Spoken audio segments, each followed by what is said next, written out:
Bueno, la CIM tiene una agenda enorme en el tema de democracia y de liderazgos. El primer ámbito tiene que ver con la gobernanza electoral, para que esta gobernanza electoral responda a las necesidades con las que fue creada, y es buscar los espacios de redistribución del poder. Después hay un programa interamericano sobre el liderazgo de las mujeres, donde generamos conocimiento y también tenemos cursos de capacitación. Hay un poderoso curso que ha llegado a más de 1000 mujeres con más de 15 ediciones, que es para candidatas electorales, en las cuales conversamos con ellas, pero también nos ponemos en una agenda de solidaridad y articulación y alianzas entre las mujeres, a pesar de las múltiples diferencias ideológicas o de partidos políticos. También hablamos de los temas de violencia política, porque no es lo mismo llegar que quedarse, y la violencia política es una forma de ejercicio de disciplinar a las mujeres para que vuelvan al mundo de lo privado y enfrentar la violencia, hacer buenas investigaciones, buenas leyes que permitan sancionar la violencia política. Es parte de las aspiraciones de la CIM en este programa de liderazgo de las mujeres.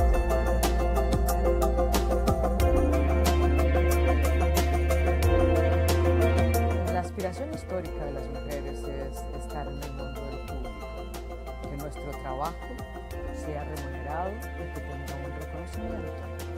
COVID ha puesto en evidencia una profundización de las brechas existentes para el logro de este objetivo. Estas brechas existentes ahora dan cuenta de que podríamos tener un rezago de más de 2 décadas en el mundo laboral, que el cierre de brechas que se previó que podía tardar 100 años en cerrarse, ahora se habla de 135 años para cerrar la brecha entre los hombres y las mujeres.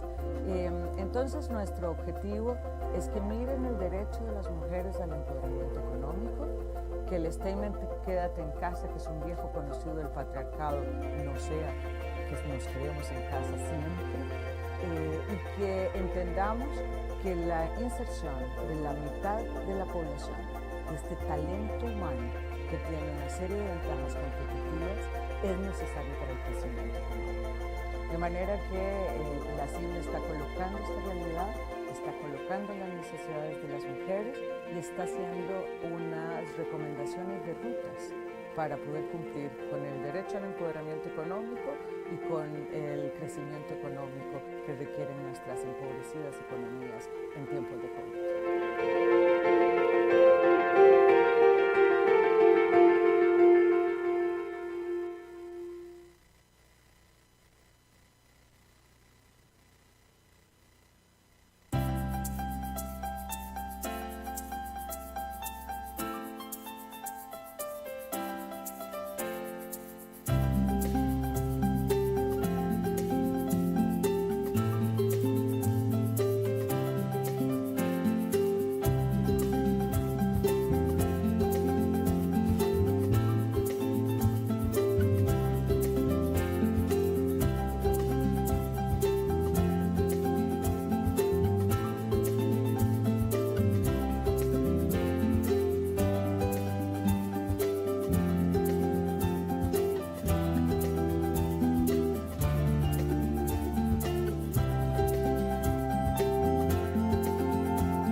Esta organización es el guardián regional en defensa de la democracia, la libertad y los derechos humanos.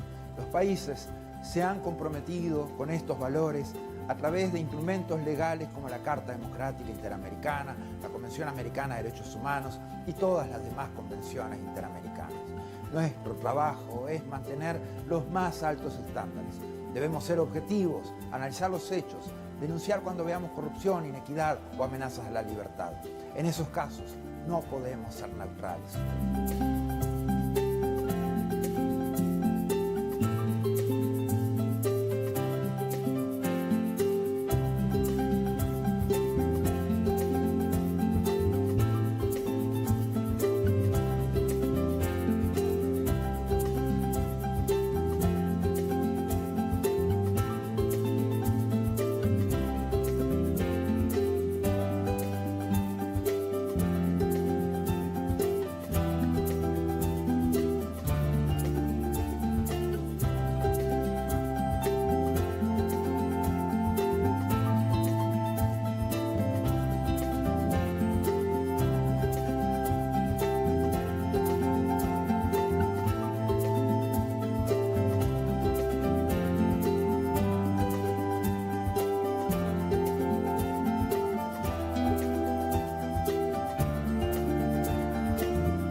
more than 100 years since the inauguration of this building, the OAS headquarters, our institution still brings together the peoples of the Americas to address our responsibilities as a partnership of nations.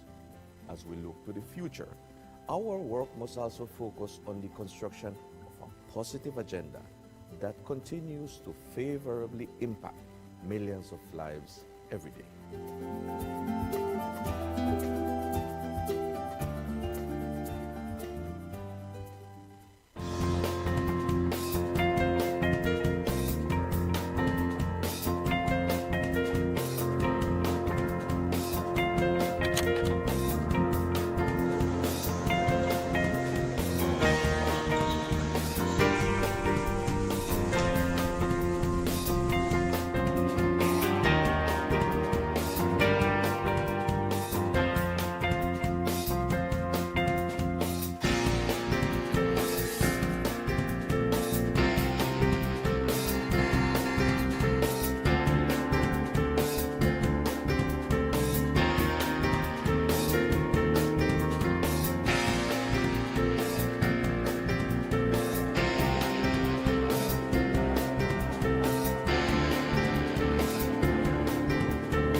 The COVID-19 pandemic brought unprecedented challenges to our member states and the people we serve.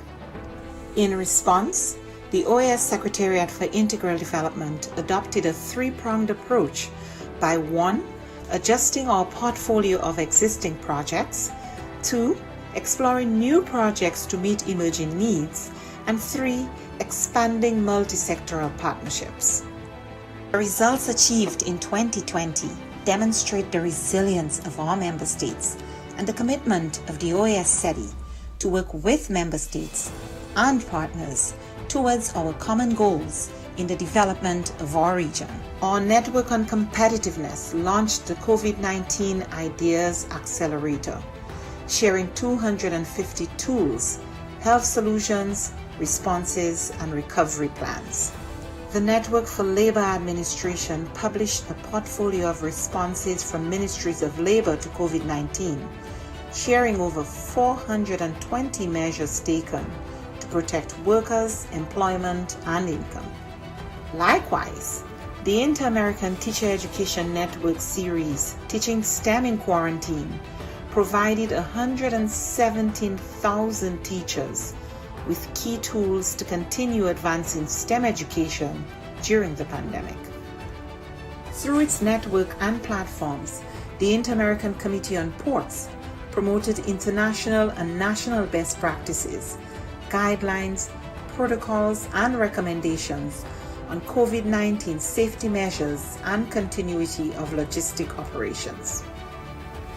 Initiatives such as the Education in Times of Change platform allowed us to meet urgent needs by offering timely tools on virtual education and a dedicated space for ministries to share strategies, actions, and solutions. Other programs such as the Row Fund stepped up, providing emergency grants to offset the challenges imposed on our students by the pandemic. SETI's partnerships are adding value to member states in the form of technical assistance, training, and access to tools and services. In partnership with leading private sector institutions, we offered micro, small, and medium enterprises access to online tools and training, increasing their visibility and participation in e-commerce, a key to their survival and growth in the pandemic and post-pandemic era. A new OAS SETI Facebook initiative provided 85,000 MSMEs across the region with capacity building opportunities and WhatsApp business tools to aid response, recovery, and resilience building. The Caribbean Small Business Development Centers program achieved real impact, supporting new businesses, expanding sales, and driving growth. A new network of Caribbean SPDCs will broaden the program's reach. The Inter-American Committee on Tourism, the C2, convened ministerial-level policy dialogue in an urgent response to the impact of the pandemic on the hard-hit tourism and hospitality sectors. Policymakers and experts discussed biosanitary protocols, travel and visa facilitation, among other critical areas for the sector's recovery. Partnering with the George Washington University and the U.S. Bureau of Indian Affairs, we went ahead with the scheduled first Indigenous Tourism Forum of the Americas, pivoting to a virtual format and convening over 240 participants from indigenous communities, the private sector, and governments. SETI also integrated sustainable development practices in the COVID-19 response. The pandemic is a daily reminder of the links between water, health, sanitation, food security, and nutrition. We ensured the continuity of our water management projects in the Plata Basin and worked with governments and partners in the design of an investment portfolio valued at $90 million. Additionally, the Energy and Climate Partnership of the Americas continued to share relevant best practices and responses to the pandemic on energy and air quality. These few examples indicate our collective impact. We cannot do this alone. It is now more urgent than ever to address the region's structural weaknesses, to recover from the health, economic, and social crises occasioned by the pandemic and prepare for future shocks. It is imperative that we work together as we risk losing recent development gains and seeing millions fall back into poverty. It is time for the region to redirect course and pursue a more sustainable, resilient, and equitable future for all. We are in this together. But the resilience building agenda is too big for any one stakeholder to address acting alone, and simply bringing together stakeholders, whether at the national, subnational, regional, or global level, is not enough. Effective, focused, and sustained coordination among stakeholders is paramount to provide countries with integrated and comprehensive support. The OAS, as a hemispheric forum and honest broker, must continue to facilitate this process while we work with member states towards the attainment of the 2030 Sustainable Development Agenda. Cooperation, collaboration, and partnerships that include all actors strengthen us, enabling us to be more than the sum of our parts. We can and we must work together. The future of our region depends on it.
Bueno, la CIM tiene una agenda enorme en el tema de democracia y de liderazgos. El primer ámbito tiene que ver con la gobernanza electoral, para que esta gobernanza electoral responda a las necesidades con las que fue creada, y es buscar los espacios de redistribución del poder. Después hay un programa interamericano sobre liderazgo de las mujeres, donde generamos conocimiento y también tenemos cursos de capacitación. Hay un poderoso curso que ha llegado a más de 1000 mujeres con más de 15 ediciones, que es para candidatas electorales, en las cuales conversamos con ellas, pero también nos ponemos en una agenda de solidaridad y articulación y alianzas entre las mujeres, a pesar de las múltiples diferencias ideológicas o de partidos políticos. También hablamos de los temas de violencia política, porque no es lo mismo llegar que quedarse, y la violencia política es una forma de ejercicio de disciplinar a las mujeres para que vuelvan al mundo de lo privado y enfrentar la violencia, hacer buenas investigaciones, buenas leyes que permitan sancionar la violencia política. Es parte de las aspiraciones de la CIM en este programa de liderazgo de las mujeres.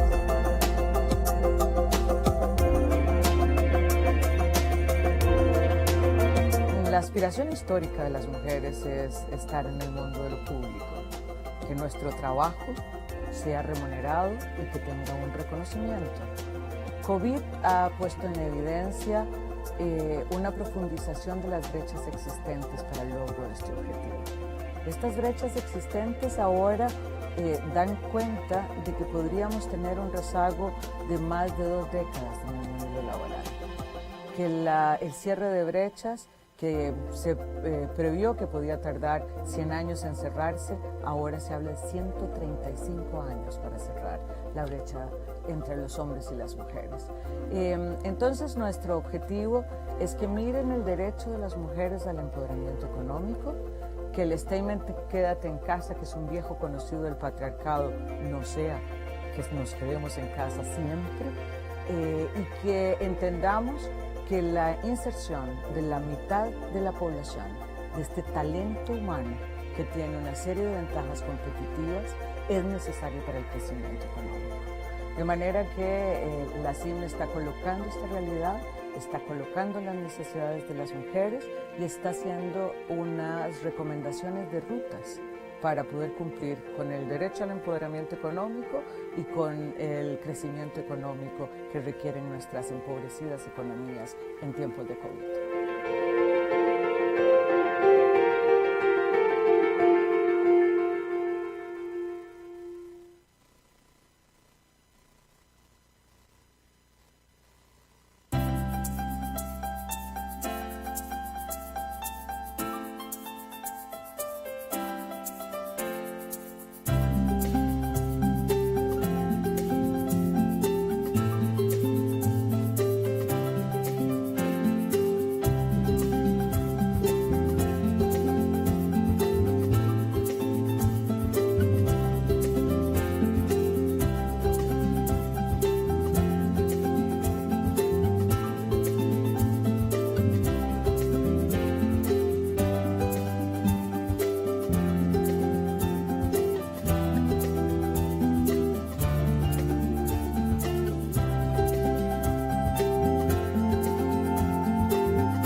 Hoy, esta organización es el guardián regional en defensa de la democracia, la libertad y los derechos humanos.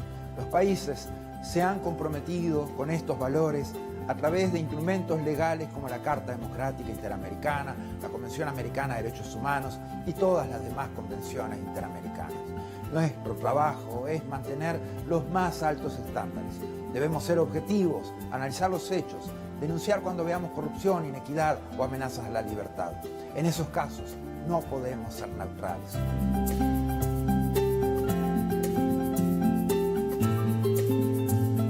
This meeting, and having performed both tests this morning, we have the following delegations connected: Antigua and Barbuda, Barbados, Belize, Chile, Colombia, Costa Rica, Dominica, Ecuador, El Salvador, the United States, Grenada, Guatemala, Haiti, Honduras, Jamaica, Mexico, Nicaragua, Panama, Paraguay, Peru, the Dominican Republic, St. Kitts and Nevis, St. Lucia, St. Vincent and the Grenadines, Suriname, Trinidad and Tobago, Uruguay, and Venezuela. We have quorum, Mr. Chairman. Thank you.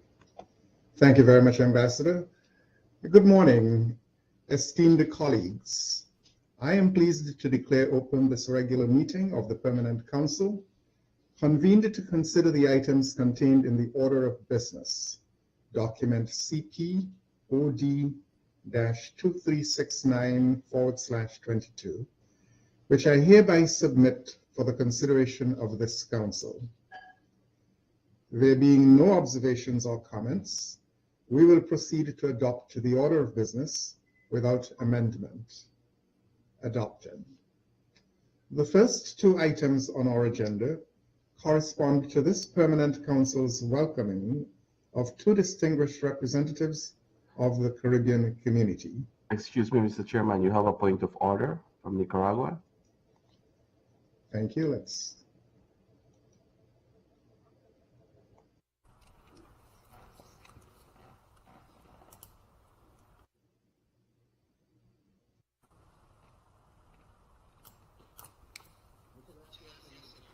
Thank you very much, Mr. Chairman. I'm taking the floor today on behalf of more than 160 political prisoners and more than 350 people who have lost their life in my country since 2018. I take the floor on behalf of thousands of public servants, civilians, military people, and others who are in the Nicaraguan regime and who are filling posts but have issues with their employment. Given the dictatorship, it's not easy to live in my country. They continue to muzzle us, and we try to defend things, but it's impossible. So I am speaking, Mr. Chairman, although I'm a bit fearful. I have to speak because my future and that of my future is uncertain. I have to speak because if I don't do it, others will speak for me. Before announcing our withdrawal from the OAS, at that time, I suggested that we consider freeing up at least 20 political prisoners and other 20 who deserve consideration to be freed. And at that time I said that humanitarian-wise and politically, they should not remain in prison because of adequate medical equipment or not having any medical care at all, I should say. They should be freed. So right now, Mr. Chairman, we know what can happen if these words are not looked at. This is what I have been told in the government. Nobody listens and nobody speaks. I tried to move ahead various times, more than once, but all of the doors were closed to me. As a member of the body of peace of the OAS, I always believed that dialogue, diplomacy, were not so important in times of peace and calm. Diplomacy is necessary in difficult moments, in complex times, during crises, as is the case in my country. Nonetheless, what I found, what is happening in Nicaragua goes beyond my diplomatic capabilities and skills. Since 2018, Nicaragua became the only country of Central America and perhaps of Latin America all told. Sorry, Mr. Chairman. We have a point of order. Thank you very much. May I continue? Asks the Speaker. Ambassador Mendez, Mr. Chairman.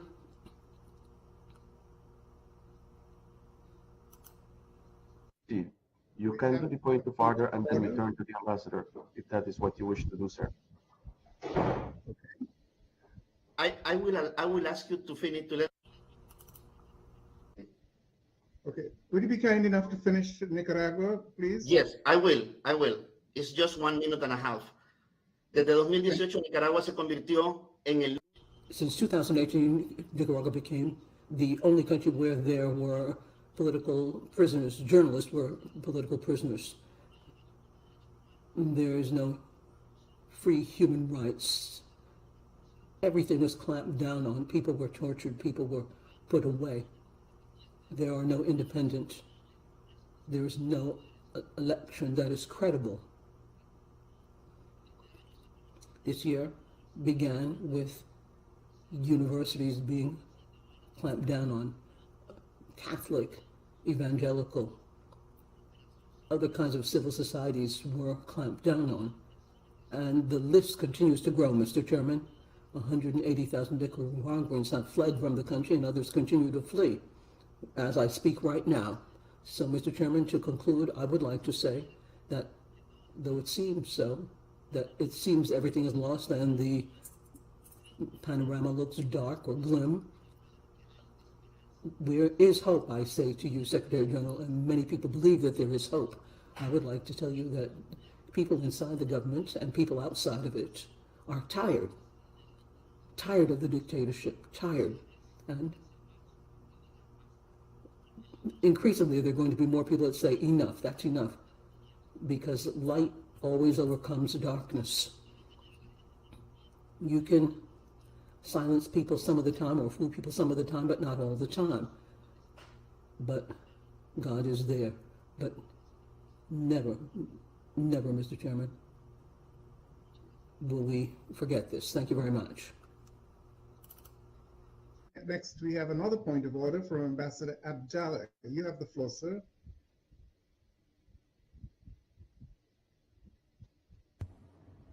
Sí, presidente, muchas gracias.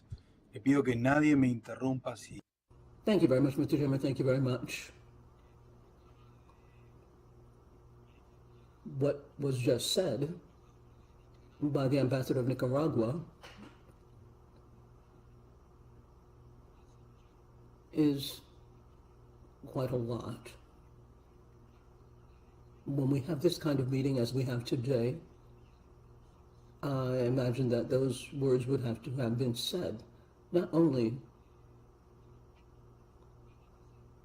do I have words of respect for everything that was just said by the Nicaraguan ambassador, he's qualified his country as a dictatorship, and we have to consider that, and that's because I'm aware of the risks, the stakes at hand right now. And it not only has to do with him, but it has everything to do with all of us.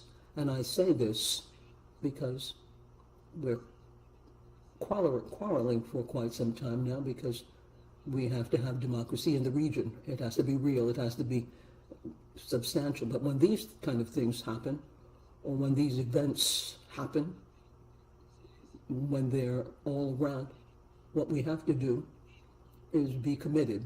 We have to be honest. We have to be sincere. We have to look at things head on. We have to work. We have to be assiduous. And we have to stretch out our hands at this historic time, as has been mentioned by the ambassador of Nicaragua.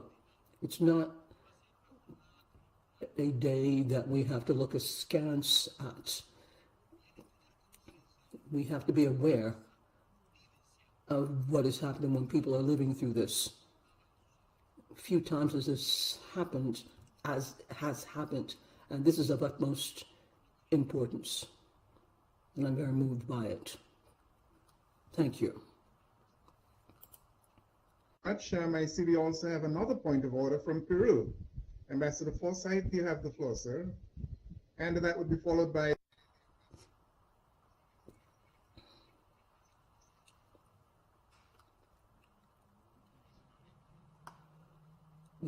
The interpreter report says there's a tremendous echo.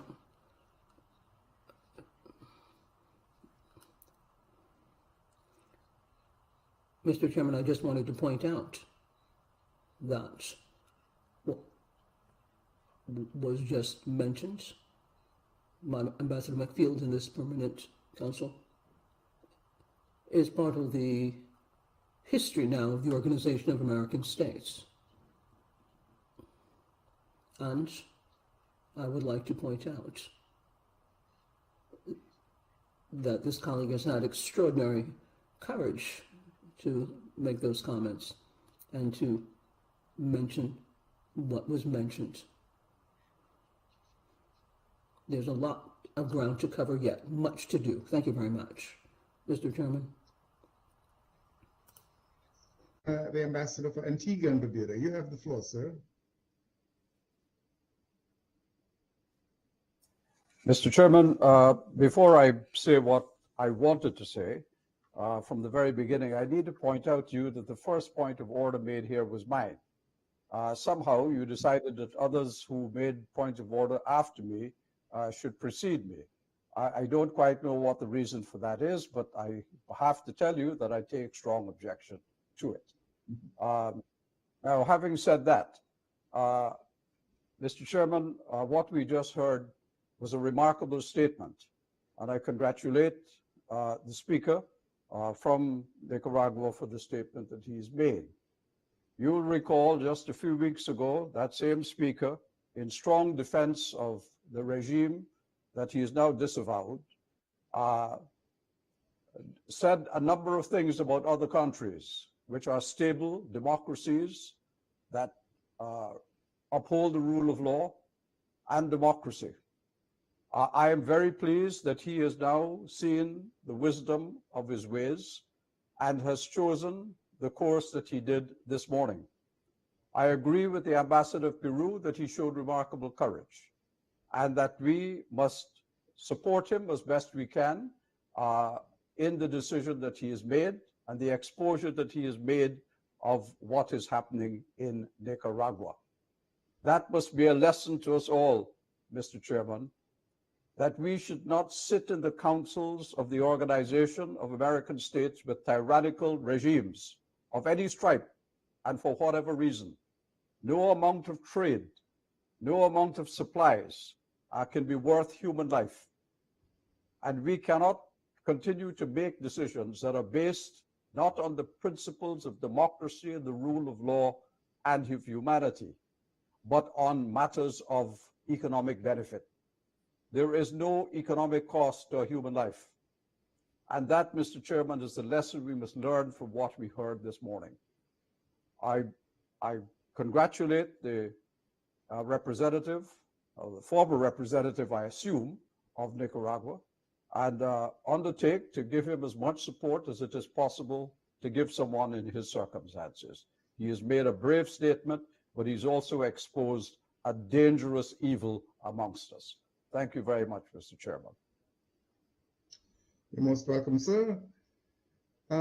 Returning to the agenda, the first two items. Chairman, you have two other delegations wishing to speak. You have Brazil and Colombia. Okay. Thank you very much for bringing that to my attention. Sequentially, we'll go with Brazil first and then Colombia. Brazil, you have the floor.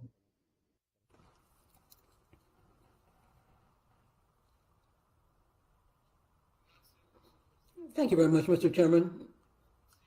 Good morning to everybody. I'm going to be very brief.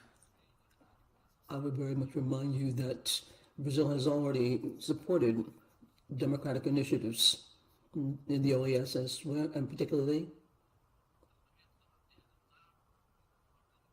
in Nicaragua as well.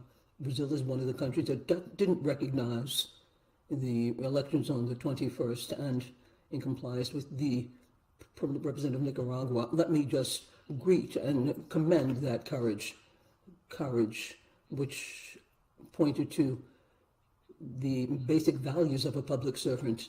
Public servants have to defend their people. They have to be courageous. They have to be brave. And to defend democracy is not easy. It's not easy, but we're dealing with universal values. Brazil defends this.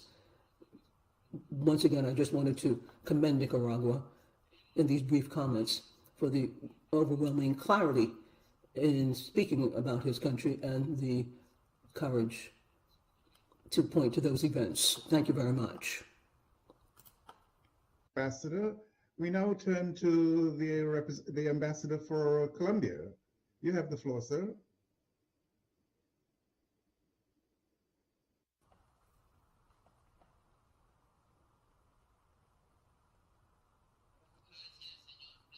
Thank you very much, Mr. Chairman.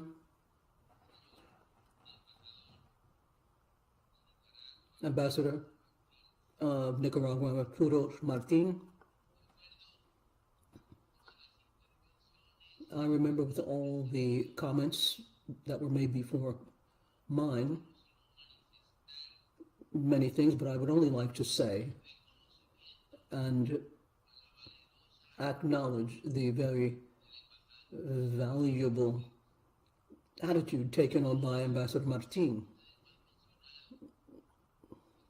As all of you have mentioned, we are very moved, and we recognize the value, the bravery, as well as the fact that we would like to express our support and the need to offer you legal support to you and your family, given the background facts that we've all heard. As you said in your comments, there is hope to achieve restoring institutional levels of commitment in Nicaragua. Ambassador Martin, you serve as an example.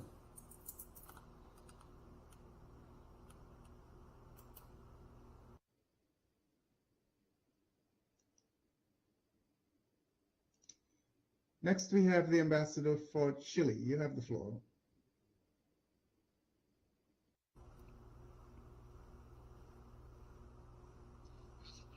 Thank you very much. Very briefly, given the current situation in Nicaragua, I wanted to make some comments, and we would like to underscore, given the political comments, we would like to support Ambassador and his family from here on in. Thank you very much. Next, we have Ecuador. You have the floor, please.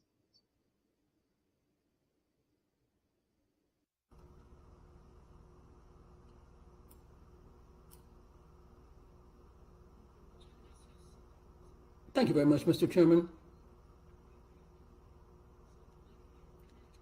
I would like to very briefly say and commend the courage evinced by the ambassador and for all of those who spoke before me. We have to look closely at the situation. We have a situation in Nicaragua that has to be dealt with so that we can move towards restoring democracy in this country, so that institutions work for the people. Thank you very much. Sir, we next have the permanent representative for the USA. You have the floor, sir.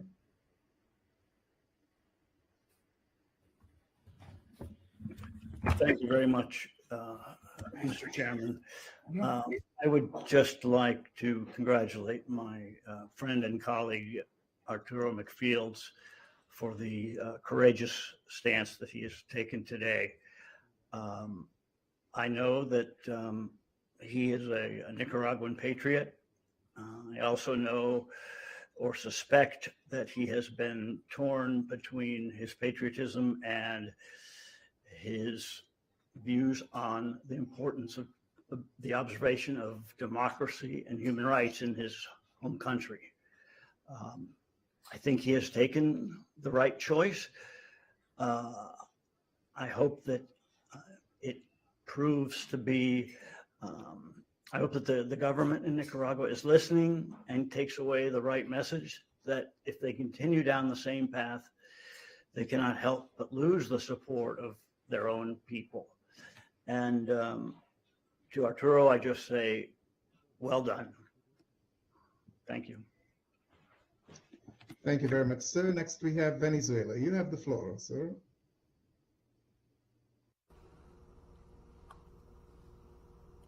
Microphone, please. Thank you very much, Mr. Chairman. Given the comments of Ambassador McFields, it brings to mind my own thoughts that I have without any ado. We have to look at the situation. These are the true forces that work against these dark times. We have to look at the human values. Ambassador McFields, you know that there are people working in Nicaragua. You have my full appreciation for your comments and courage. Thank you.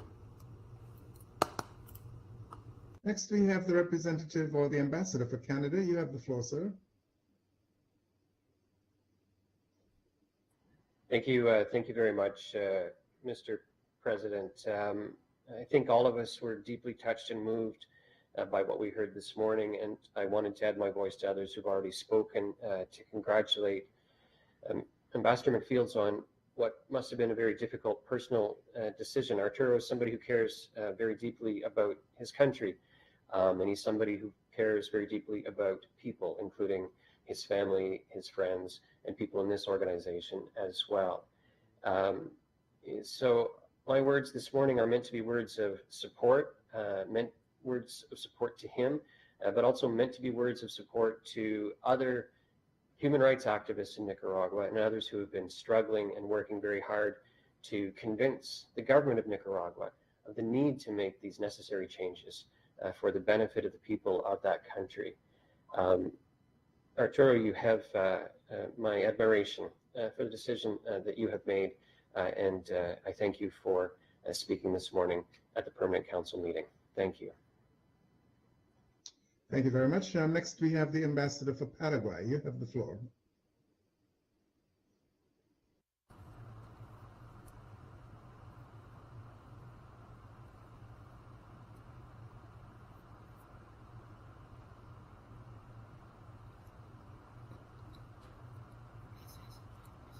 Thank you very much, Mr. Chairman. I'm going to be very brief in my comments. I'd like to congratulate Ambassador McFields for his bravery that he has recently shown when taking the floor and underscoring those facts. We wish them the very best during the dark times, and we continue to harbor hope that Nicaragua will go back to the path of democracy. Thank you very much. Costa Rica, you have the floor.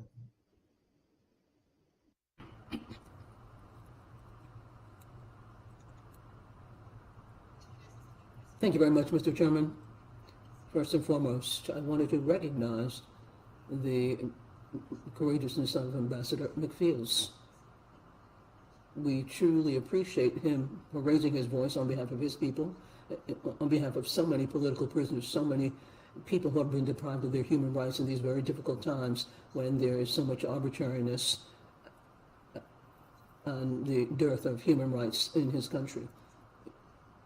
We value democracy. We are on the side of the Nicaraguan people, and we appreciate you, Ambassador McFields. Right now, this is something historic.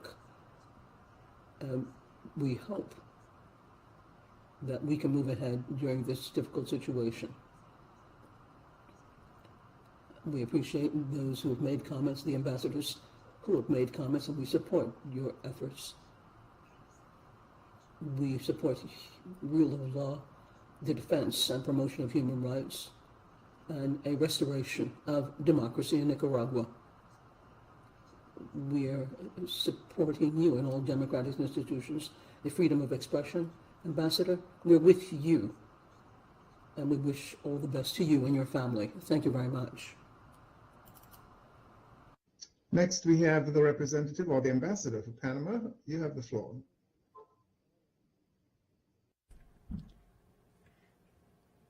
The ambassador's on mute. Thank you, Chair. I wanted to briefly speak as a Panamanian, as a person who comes from a country that has shown its inter-American solidarity to the countries in our region, especially our brother countries. as a regional group, we will be evaluating this, but I wanted to express my solidarity to Arturo, his family, and wish him all the best for his security and safety for him and his family. This is a difficult moment. You've made a difficult decision, but please be assured that you have our support. Thank you. Thank you very much. Next, we have Argentina. You have the floor.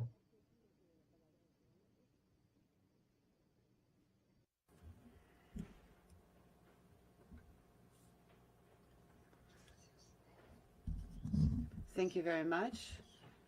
I just wanted to say that we've taken note of what the ambassador of Nicaragua has stated. We understand that this has been very impactful, as other ambassadors have stated. We will be sending this information to our authorities. Thank you very much. Having exhausted those who would like to express their views on this issue, we will now proceed with the agenda. The first Chairman, sorry, the SG. We have one more, I'm sorry. The Ambassador, Secretary General Almagro, you have the floor, sir. Terribly sorry.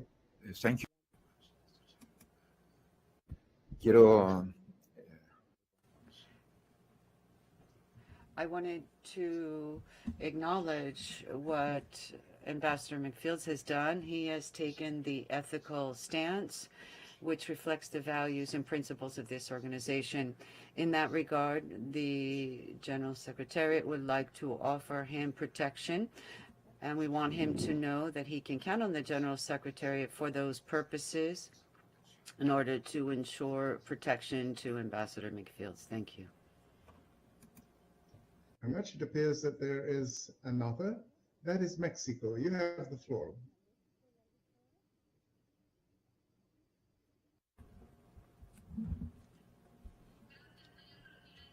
Thank you, Chair. I will speak briefly. We have taken note of this very serious situation, and we will be following up on it. Thank you. Very much. Is there any other who would like to express a comment on this issue? There appears to be none, so I will now proceed with the agenda.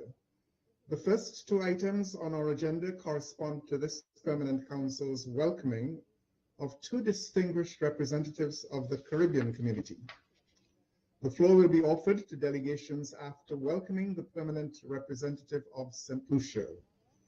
I now extend a cordial welcome to the permanent representative of the Bahamas, Ambassador Chet Donovan Namor, who presented his credentials to the General Secretariat last Friday, March the 18th.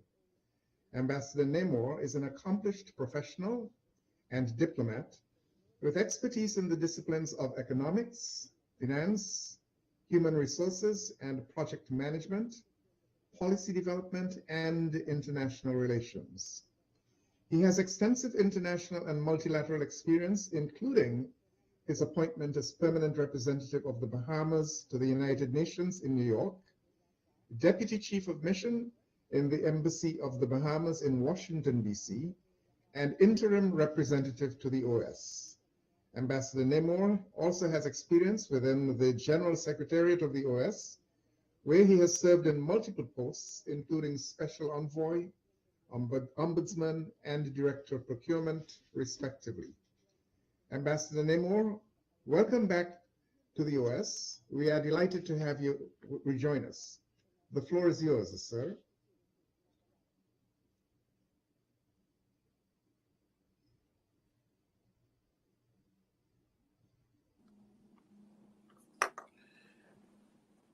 Good morning, Chair of the Permanent Council, His Excellency Dr. Everson Hull, Secretary General Luis Almagro, Assistant Secretary General Nestor Mendez, Dean of the Corps of the Permanent Representatives and Dean of the CARICOM Caucus of Ambassadors, both of which are constituted in the person of His Excellency Sir Ronald Sanders, colleague permanent representatives and alternate representatives, permanent observers, friends. I bring greetings from His Excellency the Most Honorable Sir Cornelius Alvin Smith, Governor General, Most Honorable Philip Davis, Prime Minister and Minister of Finance, and the Honorable Frederick Mitchell, Minister of Foreign Affairs and the Public Service, respectively, of the Commonwealth of the Bahamas. Chair, what we witnessed this morning was extraordinary. It tests and challenges the value of the Organization of American States. Chair, noting that this is my maiden address to the Council, and in respect of time constraints, I will present an abridged version now and provide a full text of my remarks through circulation. At the outset, I would be derelict in my duties if I did not take this opportunity to underscore the Bahamas' solidarity with the people of Ukraine, who continue to contend with the most heartbreaking and alarming crisis. Further, I express my country's unwavering belief in the right of self-determination, sovereignty, inviolability of territorial integrity, and respect for the rule of law and humanity. Chair, given my familiarity with this organization, I therefore anticipate that my pace and the pace of the permanent mission will be quickened, but assuredly our steps shall be duly measured. Colleagues, it is incumbent upon us all, whether accurate or inaccurate, to dispel, disavow, and disprove the impression and narrative that the OAS is simply a talk shop, or that the Secretariat is unproductive. And by extension, we, the member states, are complicit on all scores.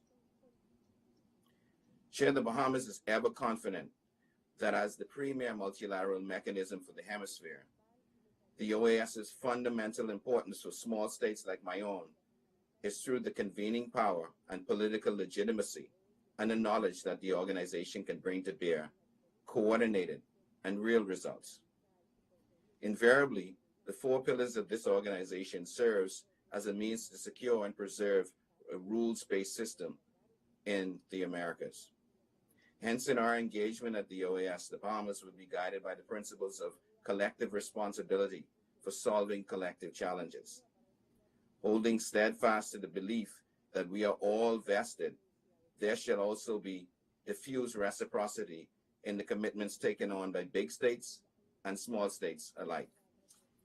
Chair, as the Bahamas rekindles and revitalizes our engagement with the OAS, we encourage focusing on the organization's comparative advantages and partnering with similarly mandated entities to scale efforts towards advancing the effectiveness of our efforts.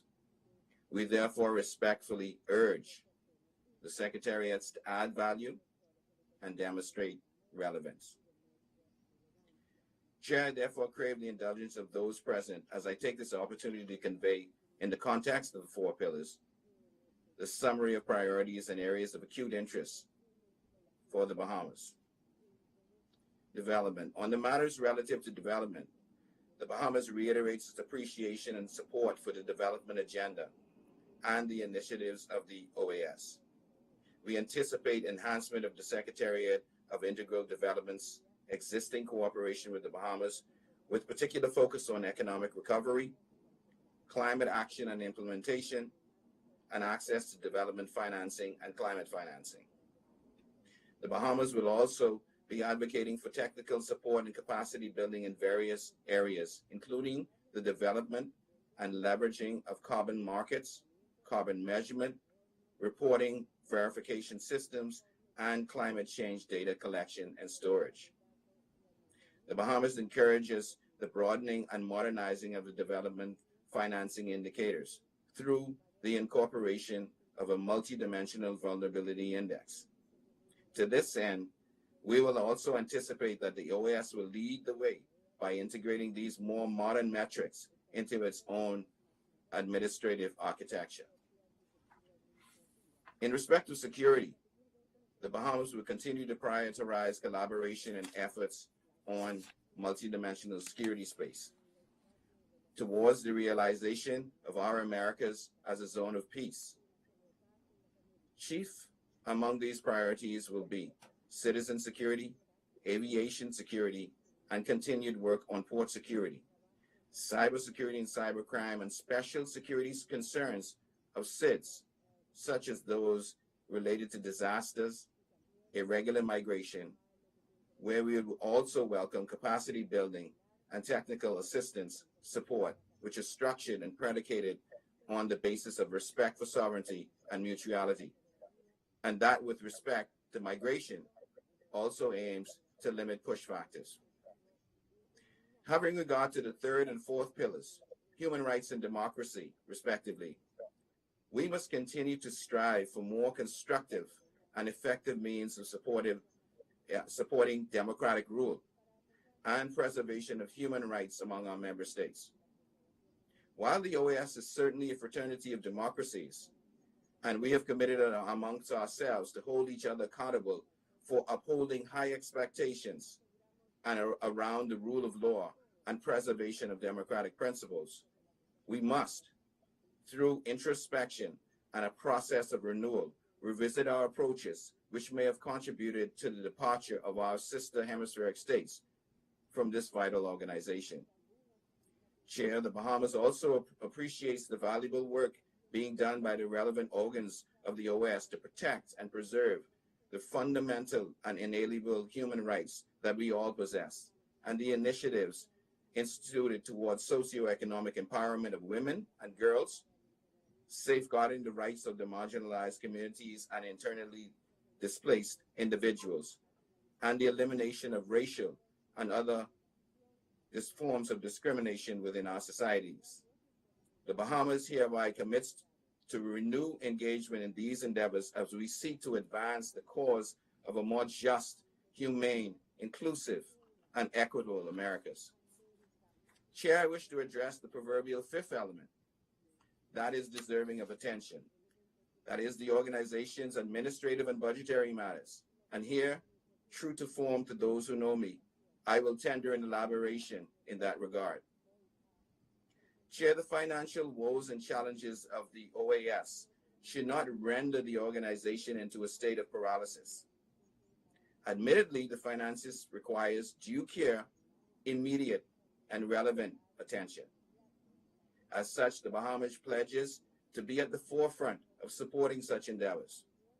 Accordingly, Chair, the Bahamas will advocate for and assist in the conduct of a comprehensive assessment and structural analysis of the organization's fiscal affairs and management and its administrative processes. Here, for those who may be interested and for those who are taking note, it may prove useful and of some value as I forecast and cite the areas of particular focus. Those areas are as follows: improvements in mandate prioritization and realization, definitive resolution regarding a real estate management strategy, enhancement of initiatives geared towards leveraging technology, meaningful execution of its geographic representation strategy to give real effect to Article 120 of the Charter, improving external resource mobilization mechanisms, strengthening of our supervisory oversight bodies and mechanisms, such as the Ombudsman and the Inspector General, greater focus on operational, administrative, fiscal governance, and legislative compliance and reporting, and the establishment of rules and consequences. Greater focus on operational, administrative, fiscal governance is quite important to the Bahamas. Realization of mandate relative to the Enterprise Resource Planning, the ERP, inclusive of implementation of international public sector accounting standards and reporting. Enhancing the role of the national offices, inclusive of the development of an accessible and integrated country portfolio management and reporting mechanism, and review of the relative general standards provisions. Colleagues, in my presentation this morning, I offered areas of focus for the Bahamas. Contained therein is one overriding certainty, and that is, as we often say in my country, talk is cheap, money buys land. Talking has its place and its time. Chair, I implore The time for talking is past its time. As I conclude, I wish to convey that I have been given, in sum, a very simple charge to guide my tenure here at the OAS, and that is produce real and meaningful results and get the job done. Colleagues, failure is neither in my calculus nor is it in my calculator, and excuses do not qualify as a solution. I look forward to working with all of you. I thank you for your time. Thank you very much, Ambassador. I now extend a cordial welcome to the permanent representative of St. Lucia, Ambassador Elizabeth Darius Clark, who presented her credentials to the Secretary General on Monday, March 21st. Ambassador Darius Clark earned a Bachelor of Arts degree from the University of the West Indies, a Master's degree from the University of Manchester, and another Master of Arts from Durham University. She's an educator with more than 20 years of experience, and she's also a management consultant.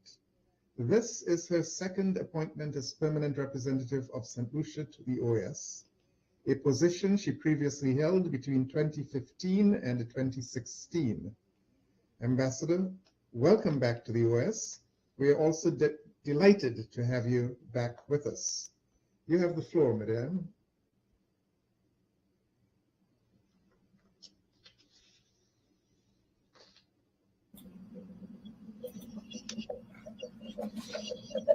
Good morning. Chair of the Permanent Council, Ambassador Everson Hull, Secretary General Luis Almagro, Assistant Secretary General Ambassador Nestor Mendez, Excellencies, ladies and gentlemen. On behalf of the government and people of St. Lucia, I extend warm greetings. I take this assignment with a deep sense of honor and humility as I acknowledge my country's decision to nominate me for a second time to be its permanent representative to this venerable organization.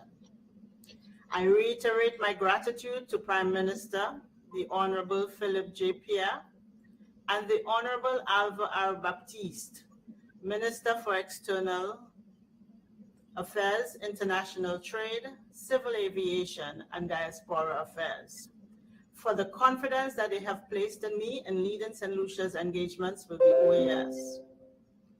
As a country, we recognize and applaud the vital role that this organization plays in the hemisphere through its 4 pillars of democracy, security, human rights, and development in the Americas.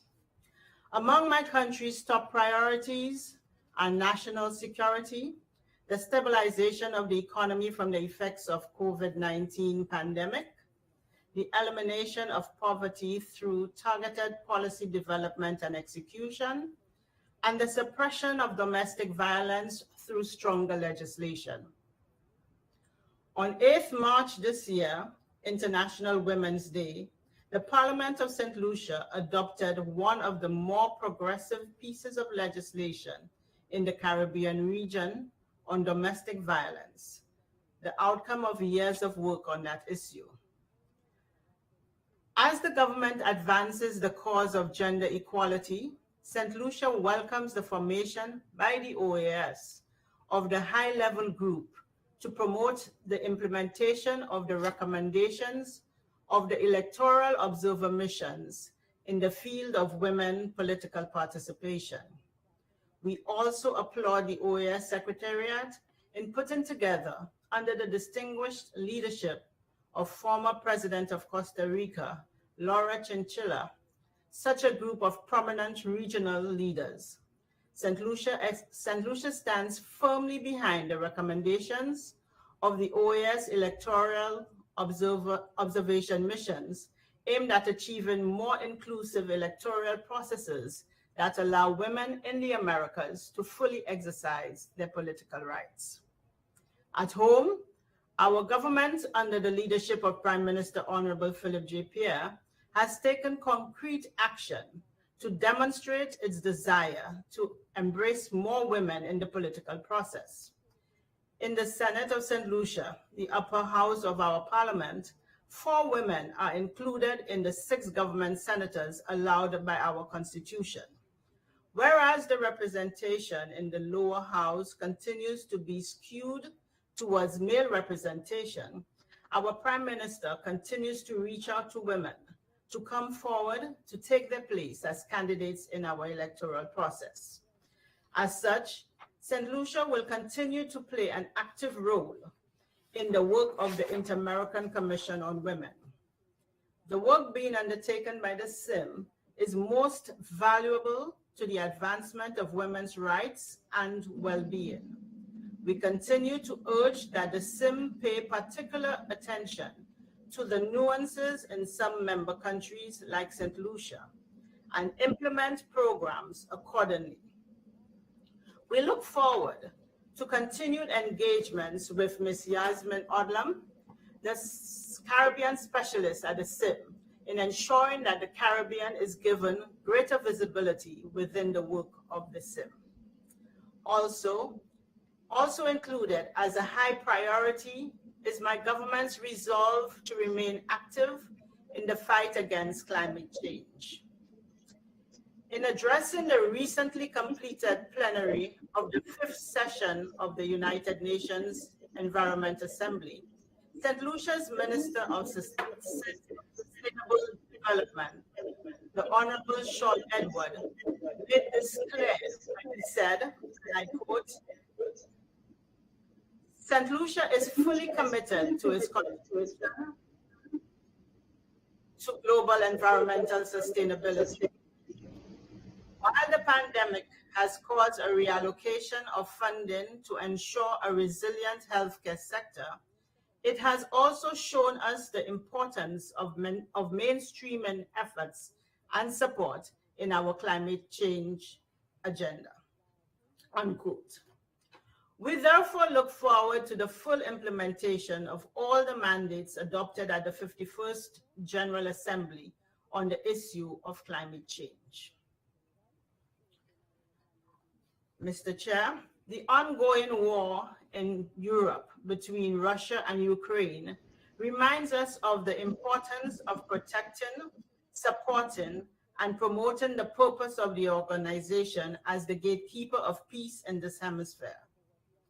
And so, my government believes that it is timely to recall and to reiterate its resolute support and defense of Resolution 456 of 1979, part legacy of the late Prime Minister Maurice Bishop of Grenada, which decrees the Caribbean a zone of peace. It is the desire of St. Lucia that the OAS be strengthened to become more relevant to better serve the peoples of this hemisphere. To this end, we envision an OAS which must be a beacon of unity and cooperation, not an instrument for disunity and division. We commit here today to work with all member states and the OAS Secretariat towards this goal. I thank you.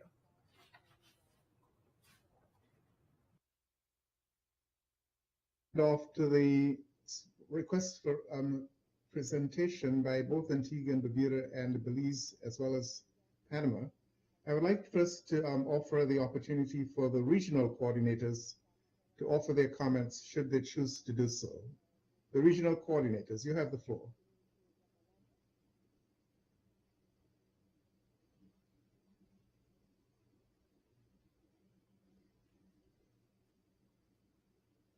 Sequentially, I see Panama. You have the floor. No? Well, let's just name them. We have Mr. Chairman, please, if I may, we are presenting 2 CARICOM ambassadors. It is the usual procedure that the region from which they come would speak first. We have made arrangements between us, not expecting that you would take both our ambassadors collectively. We had decided, as CARICOM, through a regional coordinator, that I would speak for CARICOM in welcoming the Ambassador of the Bahamas, and the Ambassador of Belize would speak on behalf of CARICOM in welcoming the Ambassador of St. Lucia, Elizabeth Darius Clark. So if you don't mind, Chair, we'd like to proceed on that basis, in which I will make the presentation welcoming Ambassador Debor, and the Ambassador of Belize, the coordinator of the group, will speak after me, welcoming Ambassador Darius Clark, or in the order in which you have presented them.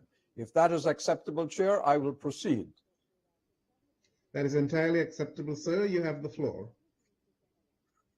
Thank you very much, Mr. Chairman.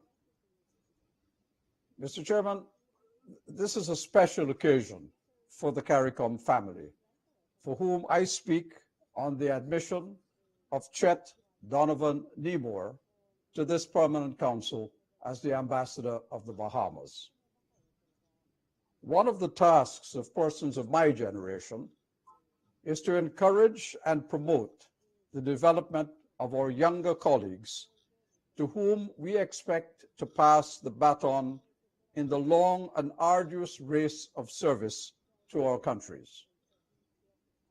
When we encounter a younger colleague who, by his contribution and intellect, marks out himself to carry on that race with commitment and purpose, my generation is satisfied that the future of our nations is in good and reliable hands. Chet Donovan Nemore is such a person. And I am delighted, as Dean of both the OAS Corps of Ambassadors and as the Dean of the CARICOM Corps, to welcome him to this permanent council. I am confident that he will enrich the deliberations of these meetings, even as he will advance the perspective of his country, the Bahamas. I will not repeat Ambassador Nemore's career, which you, Mr. Chairman, have already fully described in your opening remarks. But I emphasize the many contributions that he has already made to this organization in several capacities in the Secretariat and as a member of the permanent delegation of the Bahamas. During his previous tenure as an alternate representative of the Bahamas to the OAS, he was of immense assistance to the CARICOM group in navigating the complexities of the budget process. Now that he is returned as ambassador, the CARICOM group has every confidence that he will play a beneficial role in helping our organization to formulate strategies to overcome its financial challenges and to set it on a path to adequately finance its mandates.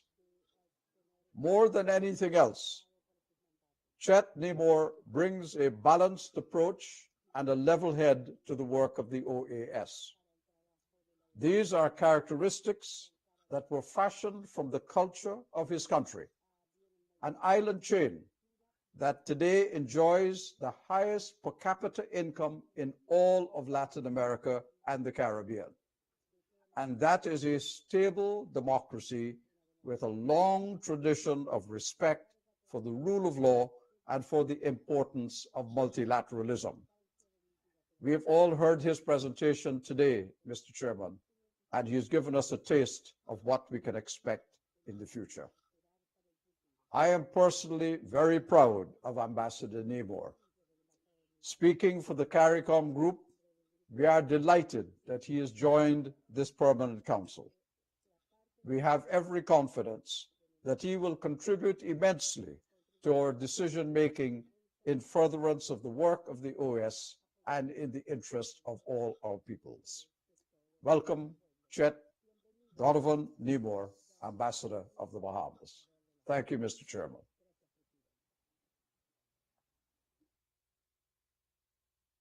Chairman, you're on mute.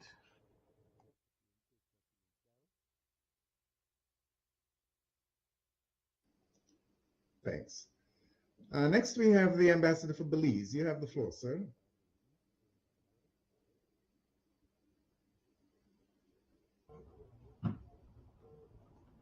Thank you, Chairman. Chairman, I take the floor on behalf of the CARICOM Group of Ambassadors to extend a warm welcome to Her Excellency, Ambassador Elizabeth Darius Clark. Today, we have the privilege of welcoming back not just one, but two former colleagues. And we warmly thank our Dean, the Dean of our caucus, Sir Ronald, for his warm welcome to Ambassador Namor. As you said, Chair, Ambassador Darius Clark is no stranger to this organization. In representing her country, St. Lucia, Ambassador Darius Clark previously served as an alternate representative and later as permanent representative to the OAS and ambassador to the United States from 2015 to 2016. Ambassador Darius Clark, with her wealth of knowledge and experience in diplomacy and multilateralism, brings another influential female voice to the Permanent Council during this month, in which women's leadership in multiple fields of endeavor is being celebrated. As an educator for over 20 years with experience in both the private and public sector, Ambassador Darius Clark returns to the OAS to amplify her government's mantra of putting people first. This clearly aligns with the goals and ideals of this organization. Ambassador Darius Clark, your country's commitment to multilateralism and the inter-American system is well recognized and manifested in the invaluable role that this organization plays in our region.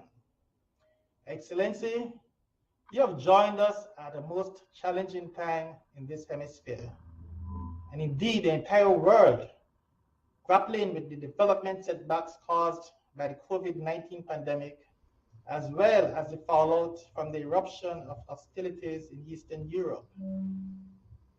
As our region works to build back better from the devastating setbacks caused by these situations, we know that we can count on experienced representatives such as yourself to help realize our goals for the development of our countries and our people. Ambassador, the CARICOM Group is pleased to welcome you back to the House of the Americas, and we look forward to working with you as we strive to achieve a more equal and prosperous future for all the peoples of this hemisphere. Thank you very much. Thank you very much. Next, we have the Ambassador for Panama. You have the floor.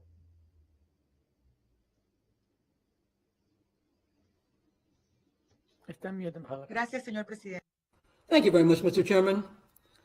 I'm taking the floor on behalf of the Central American Integration System countries, Belize, Costa Rica, El Salvador, Guatemala, Honduras, Nicaragua, Panama, and the Dominican Republic, with a view to most warmly welcoming, first, the distinguished representative from the mission of the Bahamas to the Organization of American States, Ambassador Chet Namor.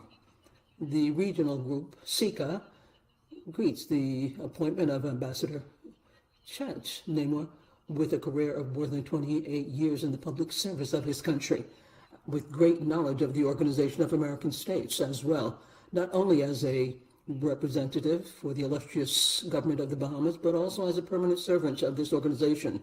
His recent experience in the overall system, as well as his expertise and skills in economics, finance, human resources, and project development and management will give us great contributions to the organization. SICA and the member states of CARICOM have common interests in various areas, such as integral development, but especially in climate change, disasters, and disaster management. As was said by Prime Minister Davis when he was at the last CARICOM summit and SICA summit in Belize, both the Bahamas as well as the small islands of the Caribbean and the regional group in SICA were impacted by natural disasters and pandemic in 2019. we still have a lot of work to do to deal with these challenges. And that's why we wish that with your arrival, we will continue to develop this agenda and make it a priority for all areas, or both areas, I should say, for this organization. Be warmly welcome, Your Excellency, to the SICA group. SICA group is very happy that the organization can go back and count on your skills and your diplomatic skills as well. With your leadership, we know that you will look for practical solutions with a view to cooperating with everyone and a positive attitude in everything you do. The regional group of SICA is at your beck and call, and we wish you the best of success as you carry out your functions. And thus, Mr. Chairman, we would like to warmly welcome both, and we would like to express our most warm welcome to the distinguished representative from the Mission of St. Lucia to the Organization of American States, Ambassador Elizabeth Darius Clark. Ambassador Darius Clark, the SICA Regional Group, would like to warmly welcome you, and we're quite sure that your earlier experience in this organization, your active participation in the different political fora, and your commitments and the consensus on behalf of CARICOM underscore your sterling career in diplomacy in the area of human resources and education. And with that, you will bring a all-encompassing view for the governance of the organization, as well as for the development of the post-pandemic recovery of the region. SICA and member states of CARICOM have a lot of things in common on the agenda concerning development, and this was clearly underscored in the recent summit. We count on you to reinforce socioeconomic development and tourism, commerce, trade, as well as climate change, public health, and food security, alongside moving ahead with other proposals. But your arrival with the outstanding sterling experience is very important because it increases the presence of women in this organization, which is very dear to us, even though there's still a lot of ground to cover, but it moved towards parity when we hear the voice of women, especially when it comes to decision-making at the highest levels, as well as your very valuable competencies in planning, organizational development, and human resources. We know that this will contribute to our tasks. Ambassador Darius Clark, the regional group of SICA, is ready and willing to work with you to support your initiatives, and as well, we reiterate our total commitment with your upcoming chairmanship of the Permanent Council. Be welcome to the House of the Americas, and before concluding, as Ambassador of Panama, I would like to wish you both a greeting on behalf of my own delegation and sharing the conviction that we will work side by side for the benefit of all. Thank you very much, Mr. Chairman. Thank you very much. Next, we have the Ambassador for Canada. You have the floor, sir. Thank you again, Mr. Chair and colleagues. A pleasure to be here this morning. Also a pleasure to have the opportunity this morning to say just a couple of words of welcome to two new colleagues to the organization and two new colleagues from the CARICOM region as well. So let me start first by saying on behalf of Canada that we'd like to extend a warm welcome to Ambassador Chet Donovan Namor. Canada and the Bahamas enjoy a friendly and cooperative and long bilateral relationship, very much based on common values, on multilateral cooperation, and very strong people-to-people ties as well. We're looking forward to collaborating closely with you over the coming months and over the coming years on shared priorities, commitments to democracy, human rights, and women's empowerment as well, and other themes, Ambassador, that you touched on in your presentation this morning. And I think we were able to benefit greatly from substantive presentations, both from you and from our other new colleague and friend this morning, Ambassador Elizabeth Darius Clark. And let me also, on behalf of the Government of Canada, extend to you a very warm welcome back to the Organization of American States, Ambassador. This is the first time that you and I have had the chance to work together, but I have no doubt that your previous experience at the OAS will be of great value to us and to other representatives of this organization as well. Also very much looking forward to engaging with you in this body. Canada and St. Lucia also very much have shared commitments to democracy, to strengthening multilateralism, and to strengthening the rule of law. Extremely important issues that we're faced with these days. I also took good note of comments that were made by both of those who appeared before us this morning about the situation, Russia's invasion of Ukraine, which is a matter I know on the minds not only of my delegation, but all delegations here as well. So thank you very much, ambassadors. Looking forward to working with you in the months ahead. Thank you. Thank you, sir. Next, we have the ambassador for Mexico. You have the floor.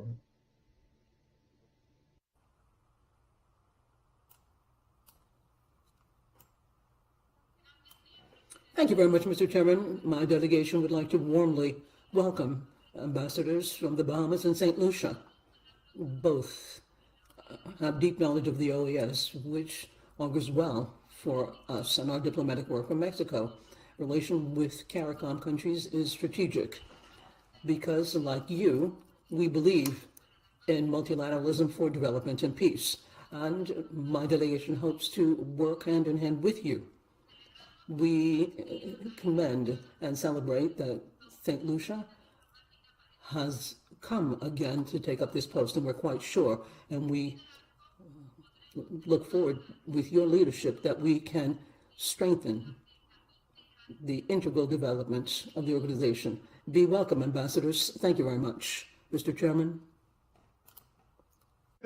Next, we have the ambassador for Colombia. You have the floor, sir.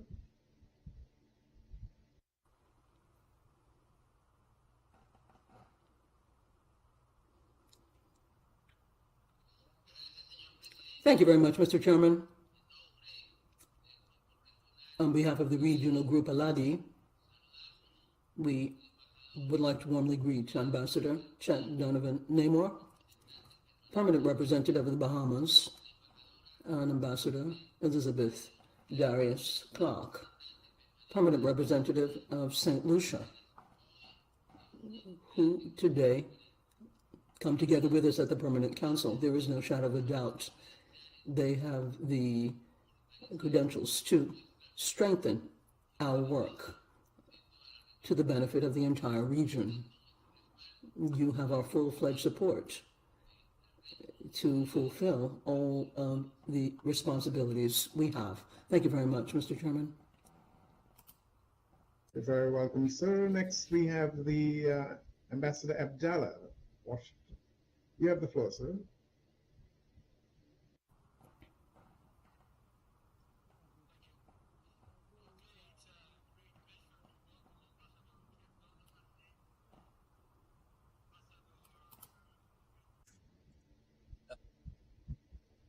It is with best wishes and affection that we greet and welcome them.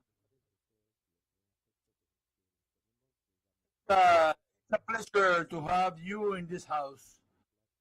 You can count on us to work on CARICOM, specifically on CARICOM project.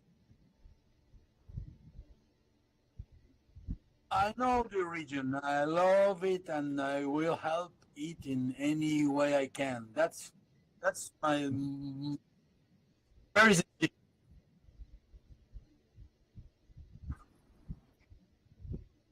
Muy sinceramente le faltó al traductor, pero no importa.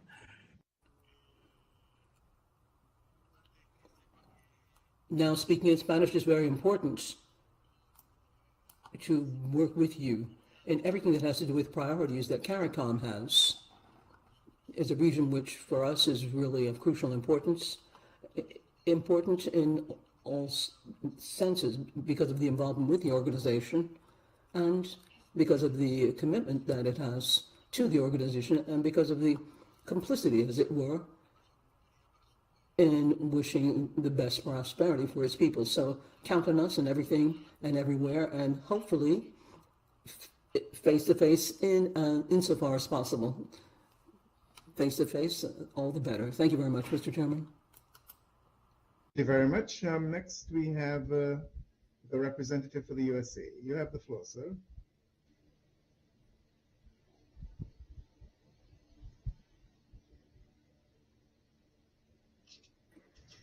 Thank you very much, Mr. Chair. I apologize for the delay.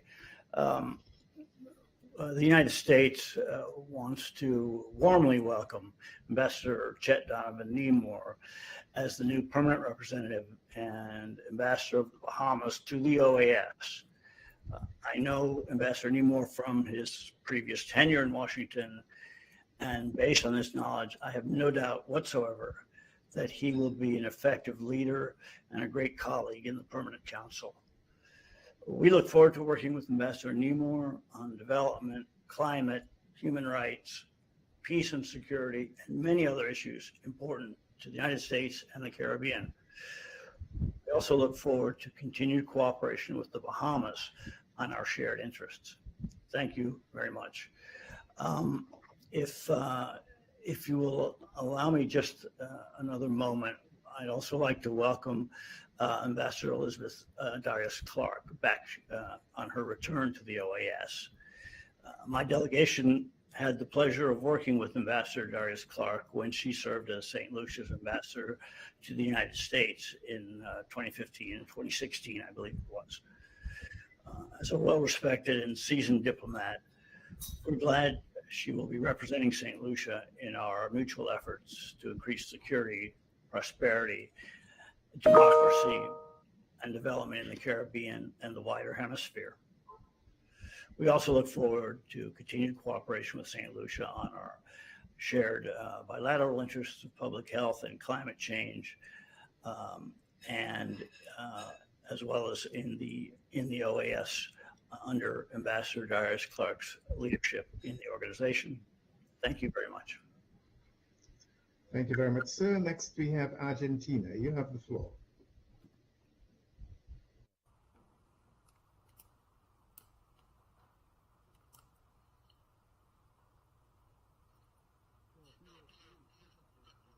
I apologize because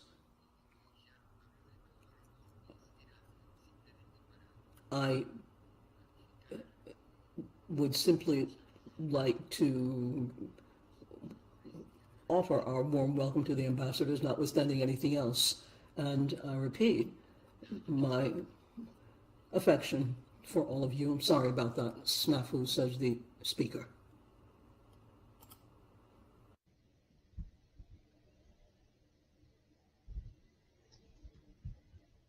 Okay. We wish Ambassador Nemore and Ambassador Darius-Clark every success in their respective posts. The next item on the agenda is the presentation of the final report of the OAS electoral observation missions deployed in Peru in 2021, pursuant to the request from the Secretary General as contained in document CPINF.9321/22. By way of a formal note dated October 15th, 2020, the OAS General Secretariat received an invitation from the government of Peru to deploy an electoral observation mission to observe the general elections in that country to be held on April 11th, 2021, and a possible runoff of the presidential election to be held on June 6th, 2021. The Secretary General accepted the invitation and appointed Mr. Ruben Ramirez, former Minister of Foreign Affairs of Paraguay, as Chief of Mission. The Chief of Mission, Mr. Ramirez, will read a summary of the final report of the mission, which consolidates and supplements all of the observations and recommendations made by the OAS observation team. The full report has been distributed to all delegations as document CP.5762/22. We also welcome the presence of the President of the National Electoral Jury of Peru, Jorge Luis Salas, and the Chief of the National Office of Electoral Processes, Piero Alessandro Corbeto.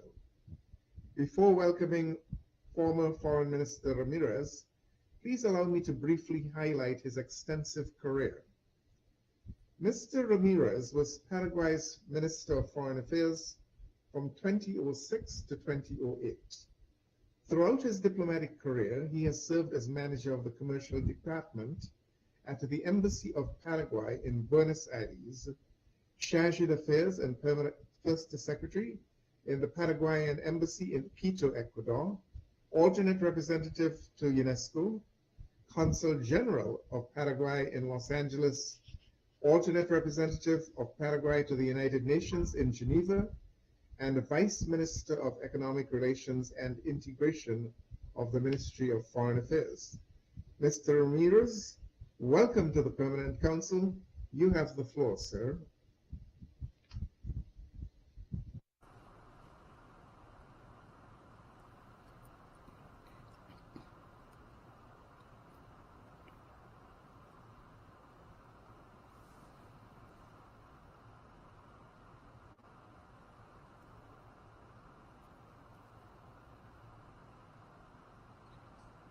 Thank you very much, Mr. Chairman.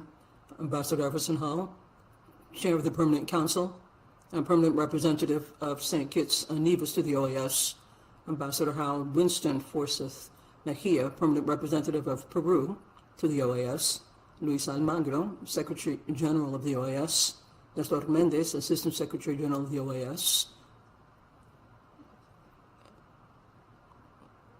Dr. Cordeso, Director of the National Office of Electoral Processes of Peru, UNPE.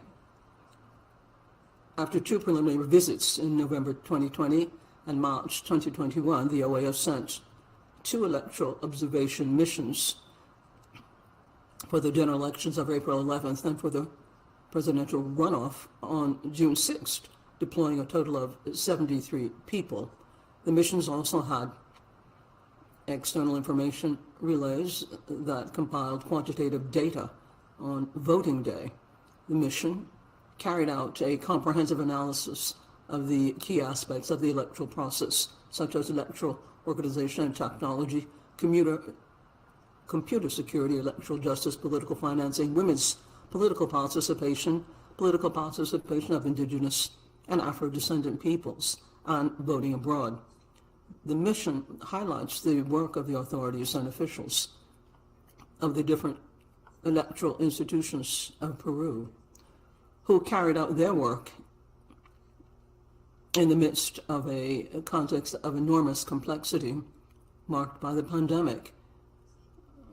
I should also like to say and highlight that between 2017 and 2020, Peru made numerous reforms to the regulatory framework in order to improve the electoral system. The mission appreciates these efforts and emphasizes that several of the recommendations issued by previous OAS missions have been taken into consideration. Election day on April 11th passed quietly. Following the vote, the mission maintained a field presence and followed up on the processing of the results. The mission noted that the challenges that were presented in the post-electoral phase were resolved through the institutional channels provided for in Peruvian regulations. The official results of the first round were announced on May 18th, and they revealed a significant dispersion of the vote. Based on the fact that none of the forces in contention exceeded 50% of the valid votes, it was declared that the two most voted, Peru Libre and Fuerza Popular, would participate in a presidential runoff on the 6th of June. In the run-up to these elections, the mission observed that in the public discourse of both forces, or both sides, defamatory messages, personal attacks, and reference to the past of the candidates predominated. The OAS EOM also observed disinformation campaigns on networks that sought to sow doubts about the transparency of the elections. The OAS mission itself was the victim of various fake news that aimed to discredit the work of the international observation underway. Likewise, the OAS EOM observed that electoral institutions were victims of a smear campaign that sought to undermine their credibility. The OAS EOM learned that demonstrations were held at private homes of some of the members of the National Jury of Elections, the JNE, violating their right to privacy. The mission condemns the attacks on the arbiter of the process and notes with concern that this is an increasingly repeated phenomenon in electoral processes of the region. The OAS-EOM reiterates that it is legitimate to raise disagreements with the decisions of the electoral authorities, but that these must always be channeled through the corresponding institutional channels. Election day on June 6 passed normally. At the close of the voting, the mission found that the tally was carried out in accordance with the established procedures and that party representatives received copies of the minutes. The data collected by the mission confirmed the narrowness, the closeness of the results presented by the OMPE.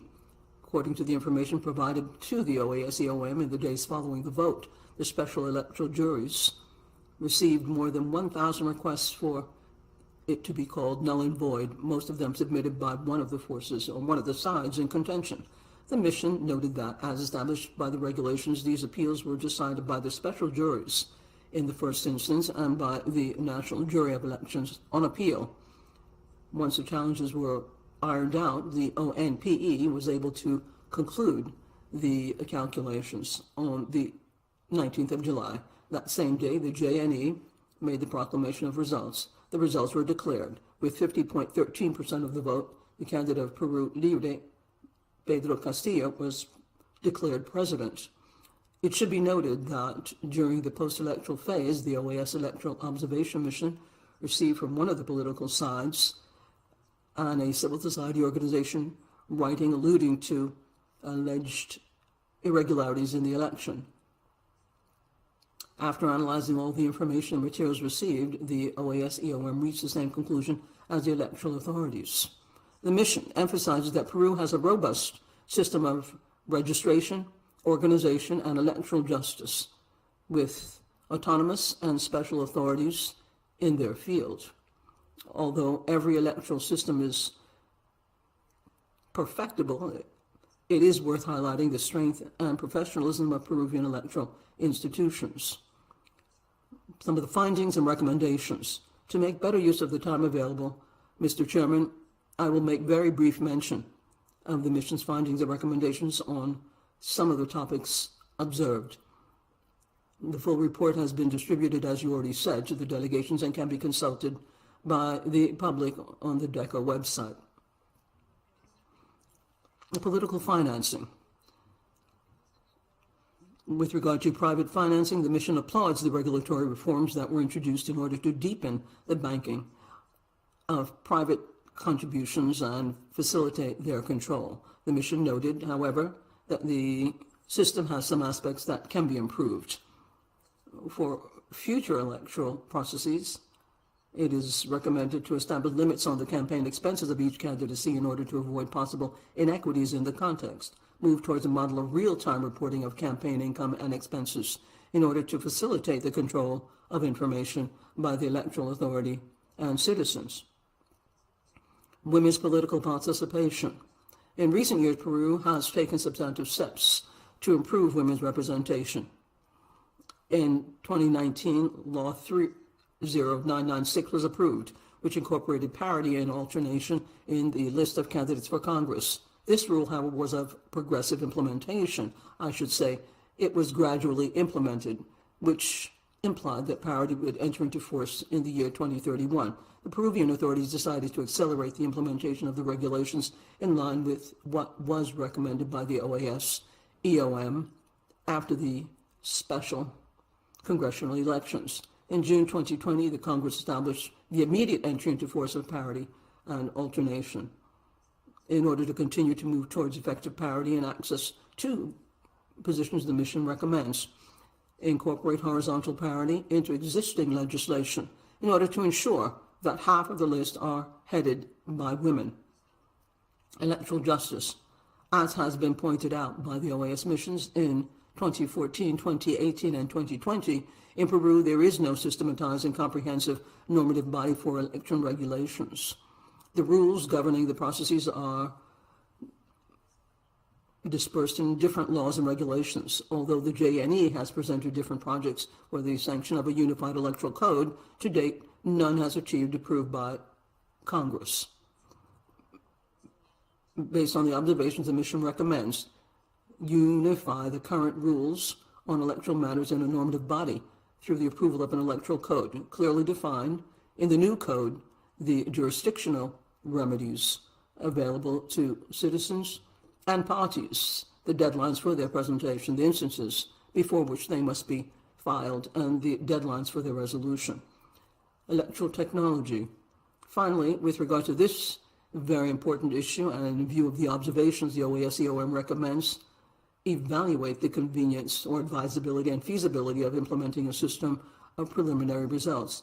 Thanks.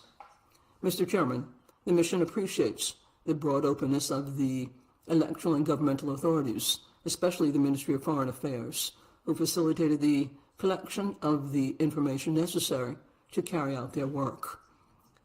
Thanks to are extended as well to other actors with whom the OAS-EOM met and to the Peruvian people. Finally, the mission appreciates the financial contributions of Bolivia, Brazil, Canada, the Dominican Republic, France, Germany, Guatemala, Italy, Mexico, Korea, Spain, Switzerland, and the United States of America. Thank you very much. On behalf of the Permanent Council, I wish to thank Mr. Ramirez for delivering his report as chief of these electoral observation missions in Peru.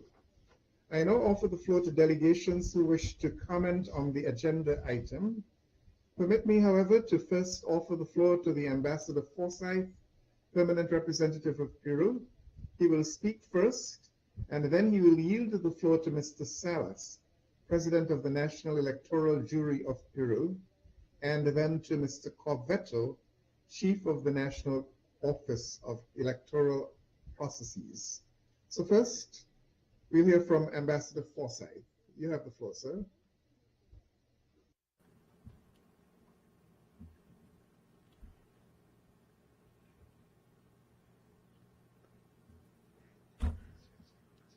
Thank you very much, Chair.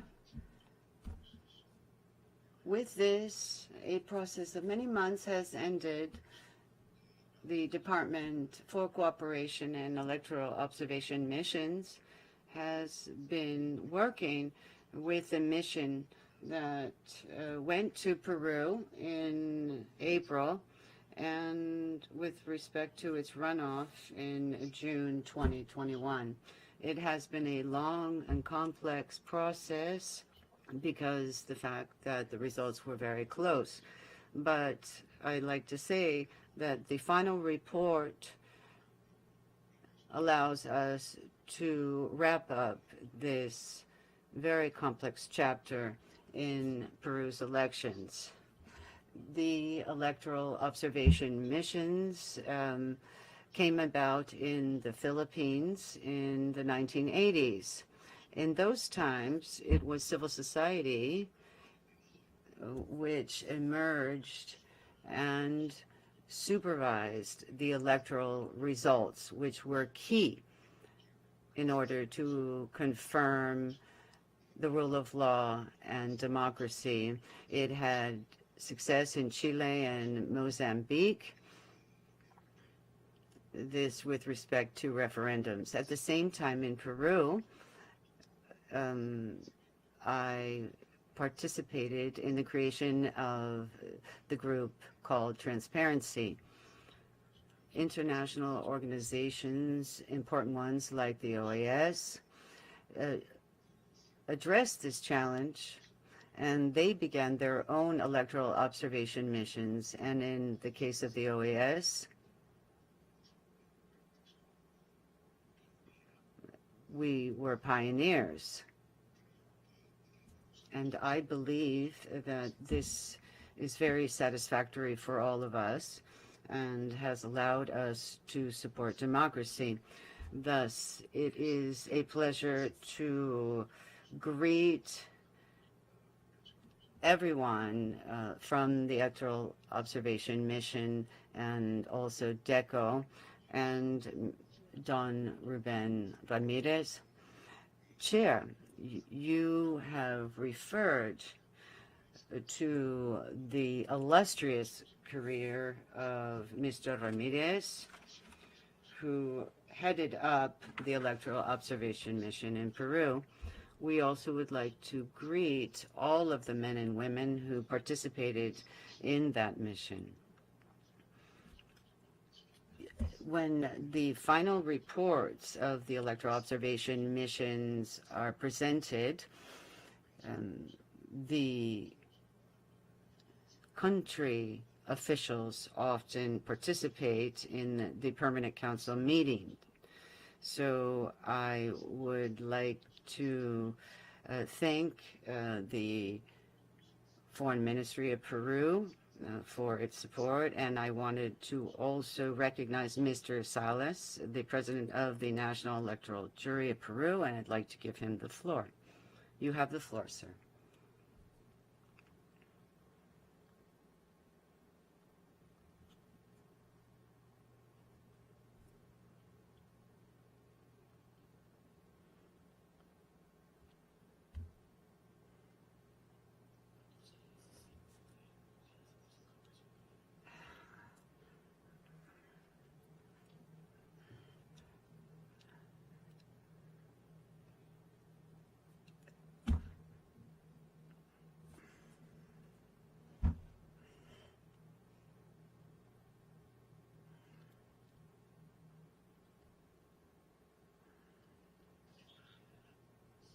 Go ahead, sir. Thank you very much. Ambassadors?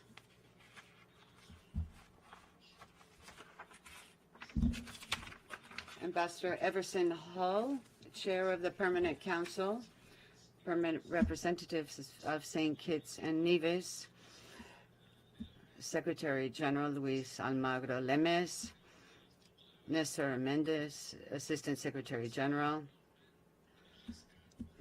Ruben Ramirez Oscano, head of the Electoral Observation Mission in Peru, Ambassador Forsyth, Permanent Representative of Peru to the OAS, ambassadors of the Organization of American States, Mr. Pierre Corvetto, Chief of the National Office of Electoral Processes, ladies and gentlemen. It is an honor for me and a privilege to be here at this moment, which is such an important moment for democracies in Latin America and the Caribbean, on the occasion of presenting the final report on our elections. The organs that make up the electoral process in Peru, we do the technical work on the ground. And we would like to say that thanks to the electoral observation mission's transparency and the transparency of our bodies, we see that the elections went forward very successfully. We welcome this final report. It is very important. And we welcome being able to analyze the recommendations made in order to go forward effectively. We reiterate that we have been acting independently and transparently in order to comply with the duties imposed on us by our Constitution so that we can have electoral processes that are democratic. No matter what the election results. Having stated this, Chair, allow me to put up this presentation just so I can highlight briefly some points.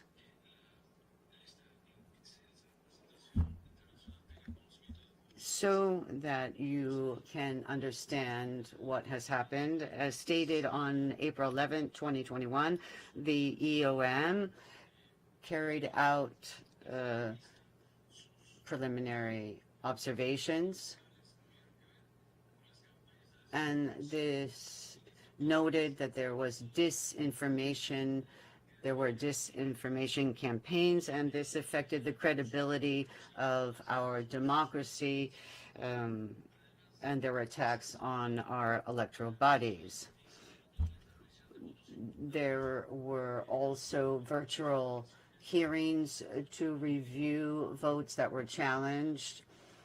And also we saw the work of my organization to address political violence based on gender. We also had the organization of electoral debates by my organization.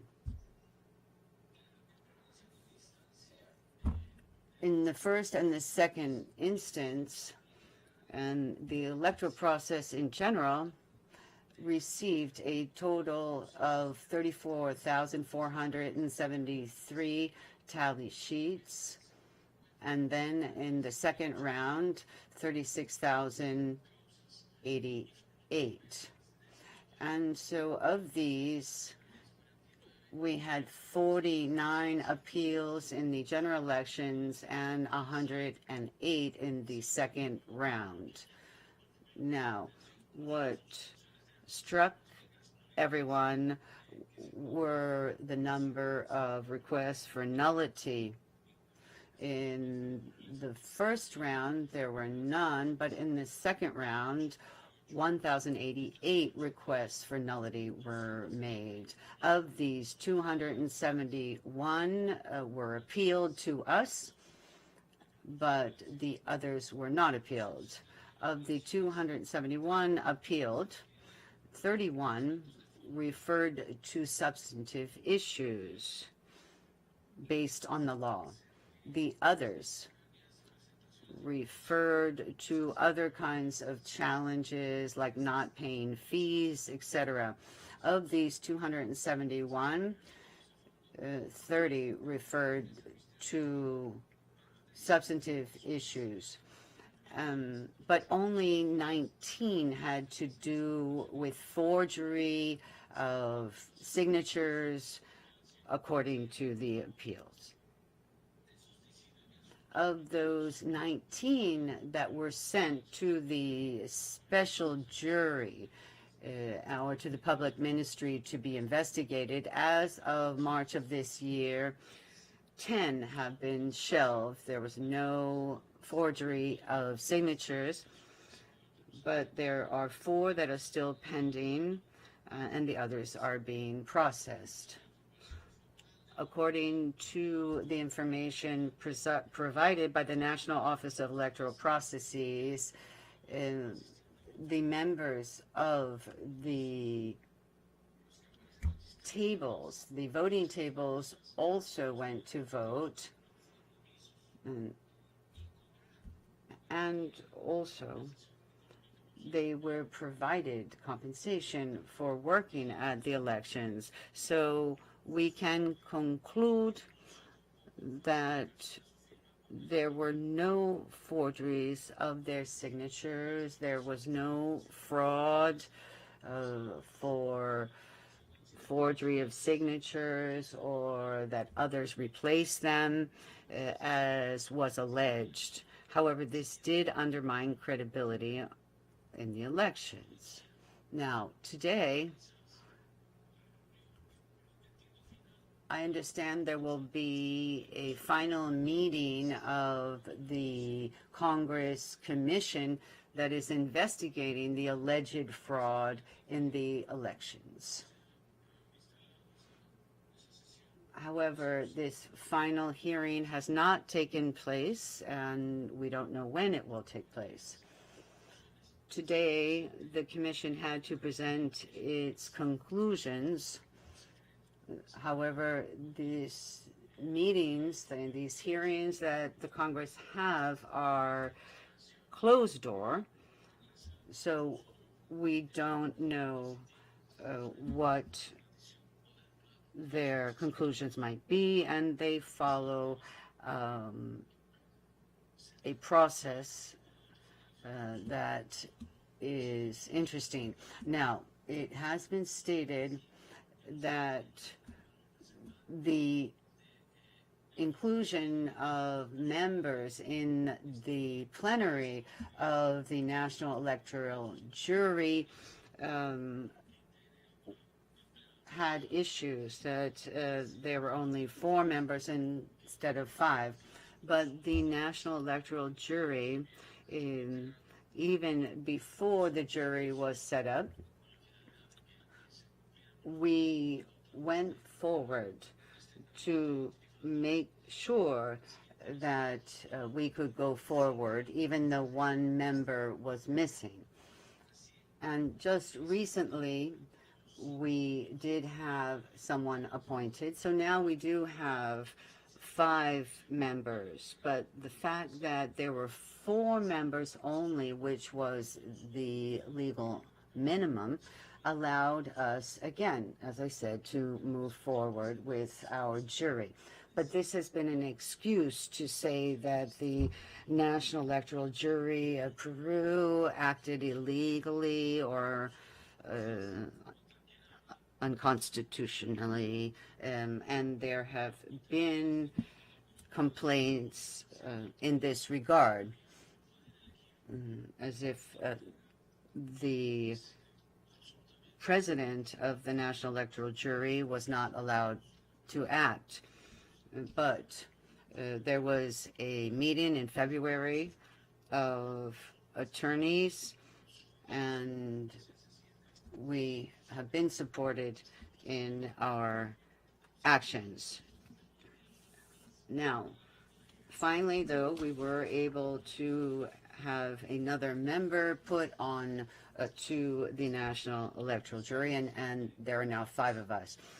Chair and ambassadors, the political polarization in Peru has been terrible. There have been personal attacks on candidates, but also on those heading up electoral bodies. It has been so extreme that the Inter-American Commission on Human Rights has had to issue precautionary measures, this in July 2021, providing personal protection to myself and to my family. Given the urgent risks that we were facing, the Resolution 56/21 speaks for itself. This danger continues to be present, but I want to point out that the Ministry of the Interior has not fully complied with these precautionary measures. I also would like to point out, Chair and ambassadors, that the noble mission of the EOM of the OAS has been complied with fully. We opened up all the doors of our electoral bodies so they could review whatever was necessary, because we have nothing to hide. And that we are going to continue along this same vein, despite the threats and the difficult situation that we have had to face. Our country, Peru, has had transparent and clean elections, and it will also be the case in the regional and municipal elections that are coming up. I'd like to thank Mr. Ramirez Oscano and all members of the EOM, and thank you very much, Chair, for your attention.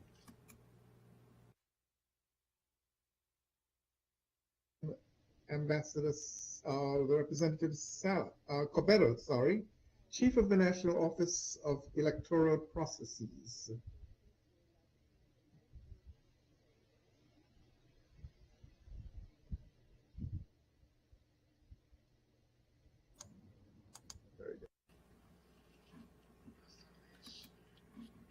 Good afternoon, or rather good morning to everyone.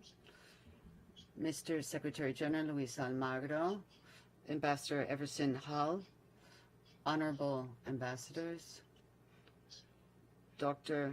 Ruben Ramirez Toscano, head of EOM for the 2021 elections in Peru, Mr. Arenas Salas, President of the National Electoral Jury, Peru. First of all, I wanted to highlight the presence of the OAS in our electoral processes during the last decades. The EOMs have always been made up of renowned experts and who are personally highly ethical. Throughout our history and the history of my organization, ONP, together with the EOM, we have found that their recommendations are vital to improve our electoral processes.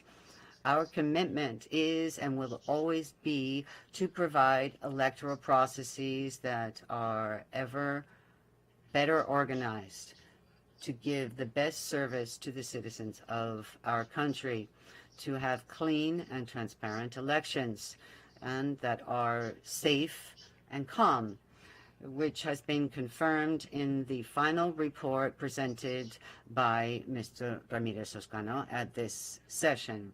With regard to the first round, the ONPE organized excellent elections in difficult circumstances. Many said that we could not organize elections during a pandemic, and that according to surveys before the elections, many people said they would not go to vote because they were afraid of the virus. We were able to have impeccable elections, both electorally speaking and also with regard to human health. Although in the run-up to the first round of elections, between 1,000, 1,200 people were dying every day of COVID-19. We were able to bring together 70% of people who had the right to vote, and there were similar numbers in the second round. So citizens realized that they could have elections during a pandemic because of a novel strategy based on 4 lines of action. The first, having more voting places.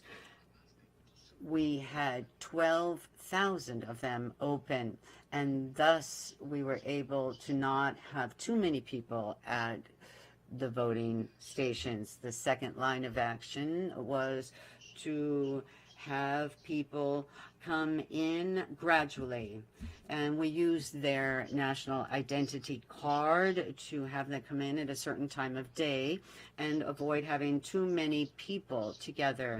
We also had 7 protocols for health that we went forward with thanks to our cooperation with the Ministry of Health, and we also had a payment for those who were working at the elections. They were paid $35 to participate. This strategy was new, but it was essential for the electoral process to be successful. For the second round, we had more time, and taken into account the recommendations of the EOM as recognized in the report, we also strengthened the role of our personnel and those who worked at the elections. And also, since the virus was not spreading as much, we were able to make sure everything with regard to health protocols were complied with. In the second round, we were more efficient with regard to setting up the polling stations. We also processed data very quickly, more quickly. And as recognized in the report, we were able to show official results at 11 p.m. at night. And 3 hours later, at about 2 a.m., we had already counted 70% of the tally sheets. We need to point out that our webpage was always available, and our 94 counting centers, which were open for supervision, we always had people from the National Electoral Jury, technical supervisors, and the EOM. So we are very proud of the work we have done. I want to thank the 70,000 blue helmets who worked with the ONPE and who helped support our electoral process. I want to conclude by highlighting that this EOM report is in keeping fully with the report of the European Union. From the ONPE, we hope that the report presented today will help once and for all address any doubt about the legitimacy of our electoral process, or to address any doubt about how officials, electoral officials, conducted themselves. We only were dedicated to having fair elections during a very, very difficult situation. I want to reiterate my thanks to the OAS, to the EOM, to Dr. Ruben Ramirez Oscano, and every member of the EOM, Gerardo de Casas, and Francisco Guerrero, for all the support that we have received for months. I am very grateful to them, all of them. I'd like to avail myself of this opportunity to request that the OAS send a mission for our subnational elections this year in May. We have 2 days of elections, and in October and December, we also have regional and municipal elections. The presence of the OAS will always be essential to improve the planning and organization of electoral processes.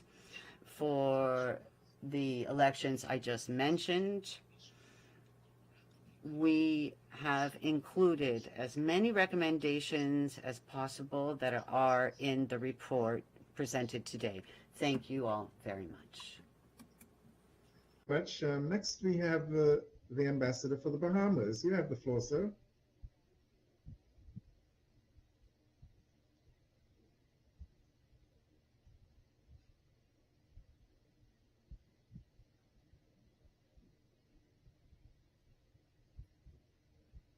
Ambassador Chet, could you please request the floor again?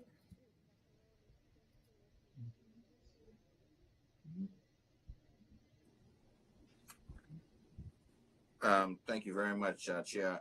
I don't know if there was a technological glitch, but I did not request the floor, and nor was I anywhere close to the computer. So maybe this is the art of technology at its best here. So my apologies to all. Thank you very much, Ambassador. Are there other delegations who would like to take the floor? Let's see. Canada, you have the floor, sir. Thank you. Thank you very much, Mr. Chair. And in my case, not a technical glitch. I did want to take the floor and take the opportunity to pass on a couple of comments on the reports that we heard this morning. Canada very much welcomes the reports and also believes that this kind of dialogue is important, a part of our contribution to the work of the organization. On that, we haven't yet had a chance to fully review the final report. It came out quite recently. So it may be that we'll have other additional comments to provide once there's a chance to go through it. But I did want to take the floor to thank those who presented this morning. We listened closely to the various recommendations that were made, and to add a couple of other additional words as well. First, a word of congratulations to the people of Peru on their 2021 elections. We were very pleased to have been able to support the OAS Electoral Observation Mission to those general elections last April, as well as for the presidential runoff that took place last June. Local and international observers, including the OAS, have underlined that the electoral process was carried out correctly in accordance with national and international standards, and we heard some details of that this morning as well. It's an assessment that Canada shares, and we've previously publicly expressed our confidence in the conduct of the election by Peruvian electoral authorities. As I said, we're pleased to offer additional financial support to enable the OAS electoral observation mission to remain in Peru for an extended period due to the need for a prolonged vote count and validation of contested ballots in the post-election period. We believe the OAS presence had a positive calming impact and increased citizen confidence in the process. Canada looks forward to continuing to work with the Castillo government as we build on our long-standing ties and pursue a shared commitment to democracy, good governance, equality, and inclusive growth. Thank you very much. Thank you very much, Canada. I'd like to thank the delegates for their comments. And the chair suggests that the Permanent Council, 1, take note of the final report of the OAS electoral observation missions in Peru that are contained in document CP Doc 5762/22.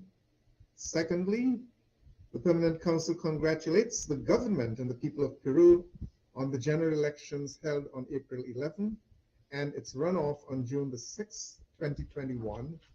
And thirdly, we thank the former Minister Ramirez, the Chief of Mission, and the members of his team for their excellent work during these electoral observation missions.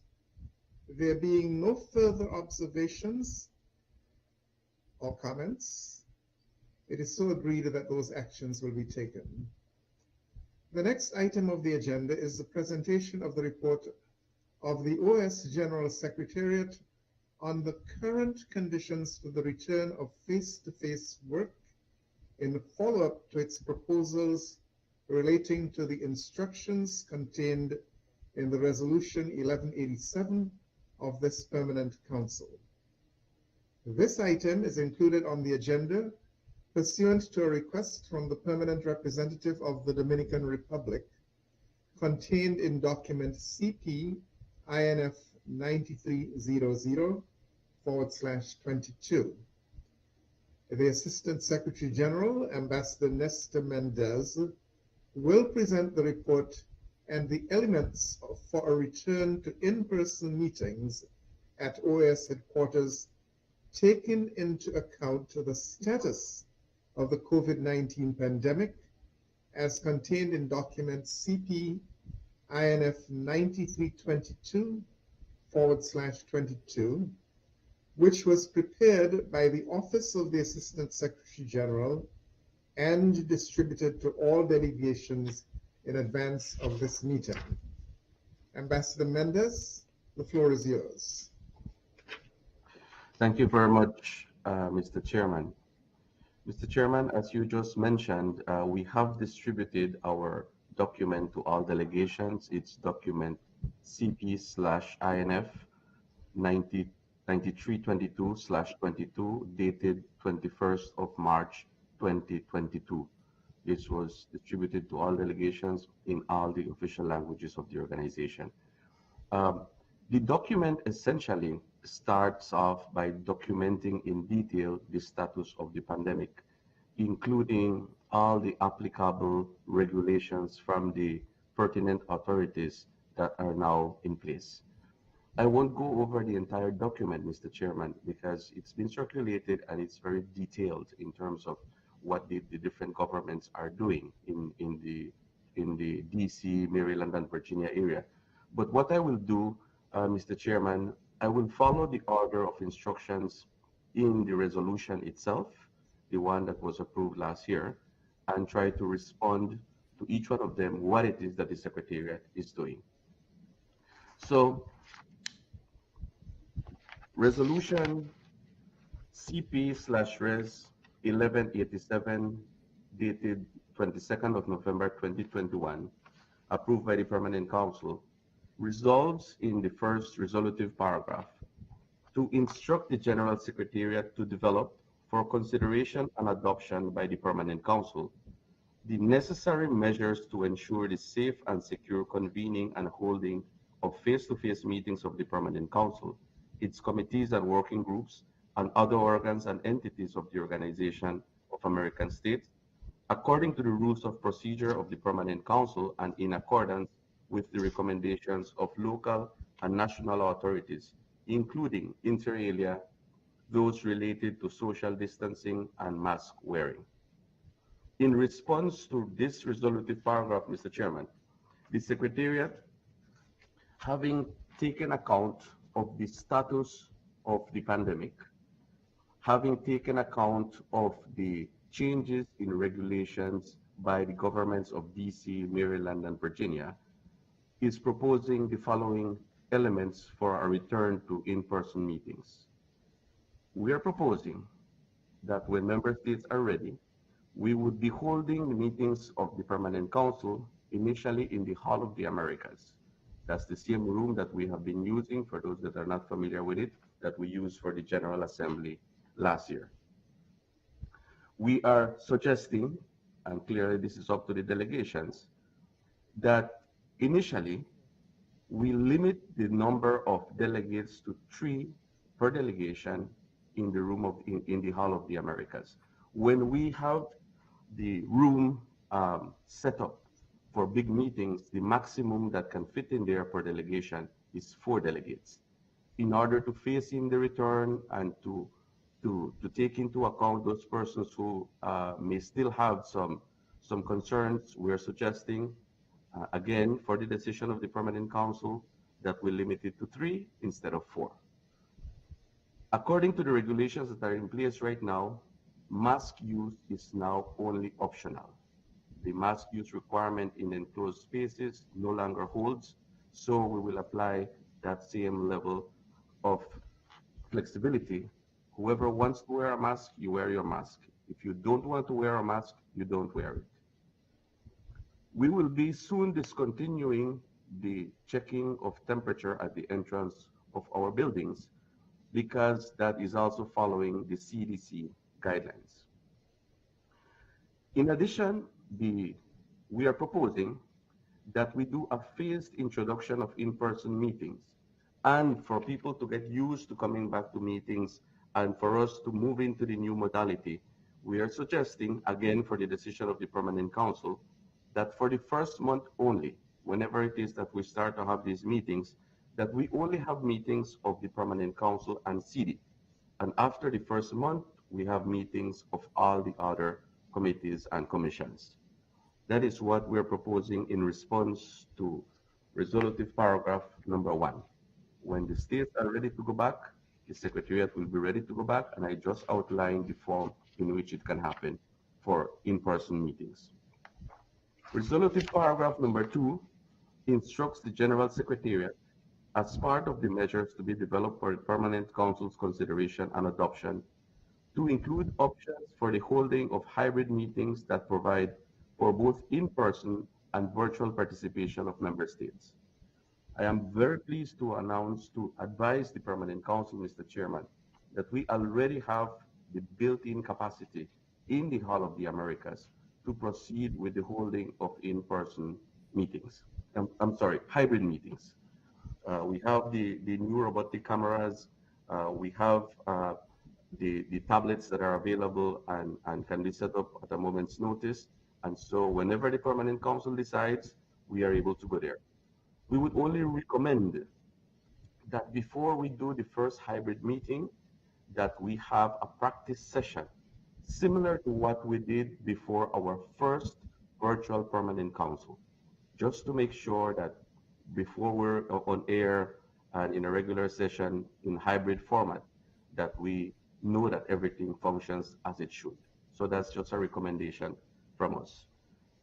One matter that will need to be taken into account, and we have already spoken about this before in November, are the issue of costs.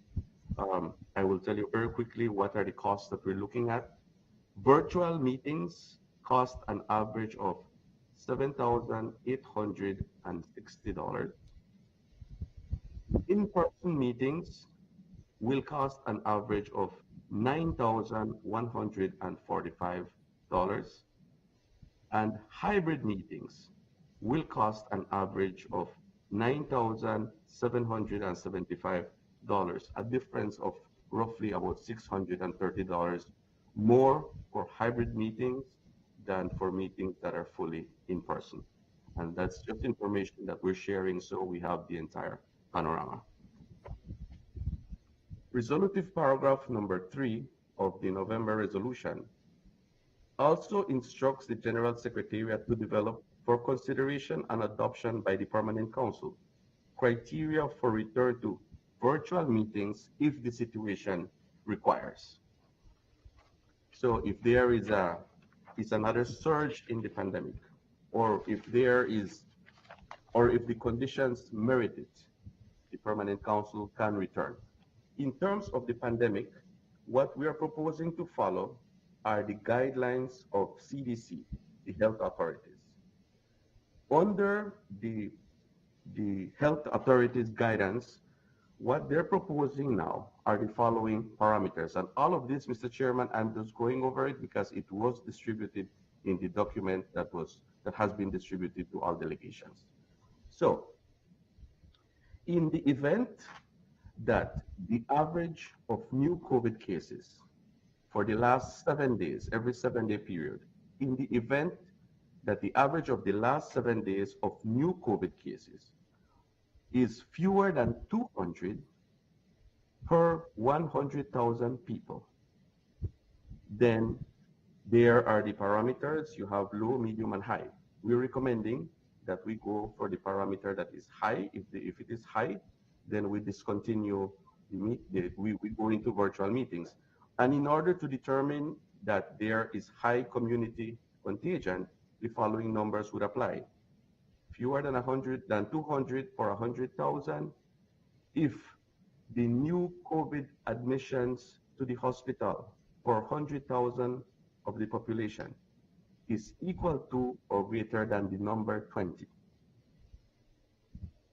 Or if the percentage of hospital beds that are attended by physicians are occupied by COVID patients, if the percentage of those hospital beds is equal to or greater than 15%, then according to the CDC, that establishes that there is a high community level. So in those cases, we would revert to virtual meetings. There is another scenario as well, Mr. Chairman. In the event that the average for the last 7 days is more than 200 or 200 for every 100,000 of the population, I'm talking about new COVID cases, more than 200 new COVID cases for 100,000 of the population, then we look again at the number of hospital admissions and at the percentage of beds that are monitored by staff and they have COVID patients. If the hospital admissions are more than or equal to the number 10, then it is determined that there is high community contagion or transmission. If the percentage of staffed inpatient beds occupied by COVID patients is equal to or greater than 10%, it is determined that the contagion is high, and therefore that would trigger a return to virtual meetings. The fourth instruction to the Secretariat was to allow access to the buildings of the OAS in Washington, D.C. only to individuals who have shown documentation proving that they have been fully vaccinated. Individuals who decline to provide proof of vaccination status must show proof of a COVID-19 test from no more than 3 days prior to the date on which they seek access to the buildings of the OAS. The regulations for this have also changed, Mr. Chairman. The guidelines now no longer require proof of vaccination for entrance into public spaces in Washington, D.C. So the restaurants have also discontinued that, and the public spaces have discontinued that. And the final one, it says, observe the provisions, the final instruction to the Secretariat, number 5, observe the provisions of Article 35 bis and 39 bis and 39 ter of the Rules of Procedure of the Permanent Council if exceptional circumstances arise that prevent convening face-to-face meetings. There is no direct instruction for us to do anything at this moment on that particular point. Mr. Chairman, I will stop now.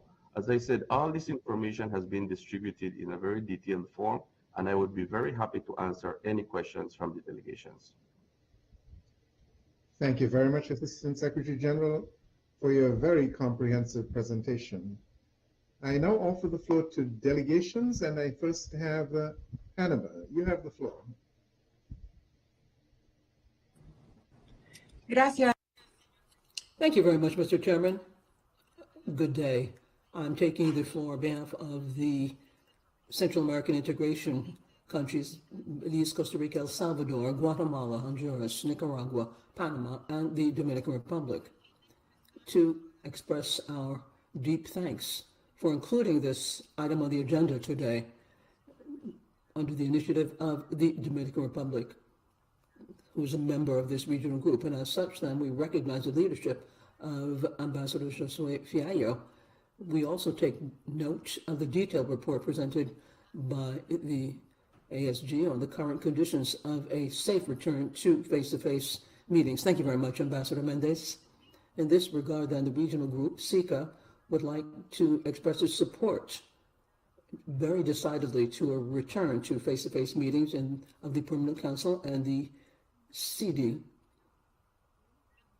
We have to recognize the progress that had been made in the pandemic with regards to the health protocols and the vaccination process that has taken place in the DMV.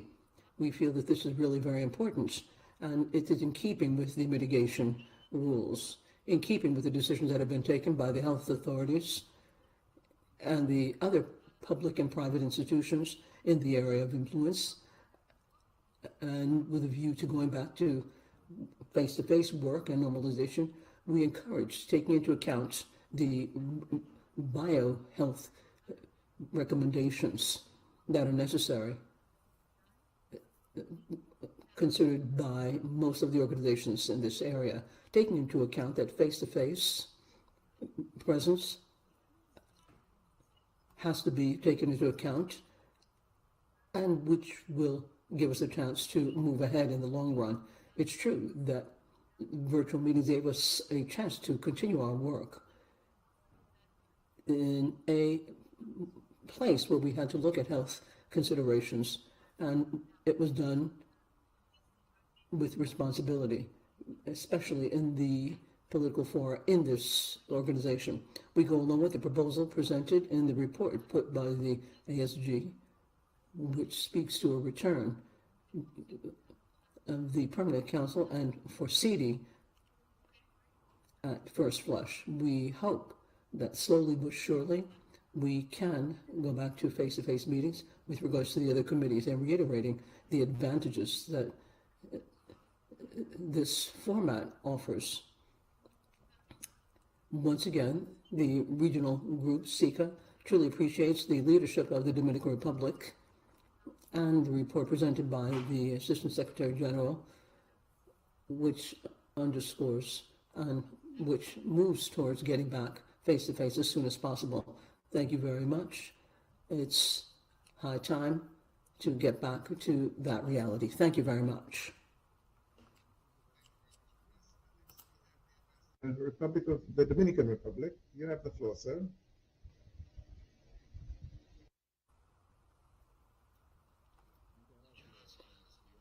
Thank you very much, Mr. Chairman. With your permission and that of Ambassador Rockefeller, we'd first like to thank the ASG for the report to go back to face-to-face meetings as given by the ASG, in keeping with all of the institutions as we had it last year and presented by our delegation in 9022 in a communication that we sent out on the 9th of March. As such, then, As of the 1st of March, our delegation sent you, as chair of the Permanent Council, Ambassador Hull, a first communication during which we asked that face-to-face meeting be considered for the Permanent Council. And at the same time, we asked the Secretary General of the OAS to present a report on the current conditions for going back to face-to-face meetings and a follow-up to the proposals, as previously mentioned. This previously mentioned request, Mr. Chairman and dear colleagues, as we have said, is very important for our organization, given a considerable number of member states and regional groups that thought so. And the support was expressed by the Secretary General, and there were encouraging comments made as well in social events and protocolary events that we have had. So, Mr. Chairman, as all well known, the authorities in the city of Washington, D.C. and the states of Maryland and Virginia have implemented regulatory changes with regards to the health protocols. And in the light of the vaccination process, which continues, and things continue to get better, this has led to normalization with regards to work and the daily activities we have. Social distancing and using a mask and other measures have fallen by the wayside just about. So, you, Mr. Chairman, and the Secretariat, or any other representative of member states, why, for the Permanent Council, we should maintain these things? Well, it's clear that we don't have to, or should not. With regards to the document presented by the Secretariat, it's quite surprising that it suggested that the format proposed for our meetings henceforth takes into account conditions that don't take place in any other context in public life in this region or in this area. We should like to ask the Secretariat to fall back from the recommendations that, given the current state of play in the report itself, to be looked at. We have to go back to meeting in the Bolivar without any restrictions for the staff of our missions.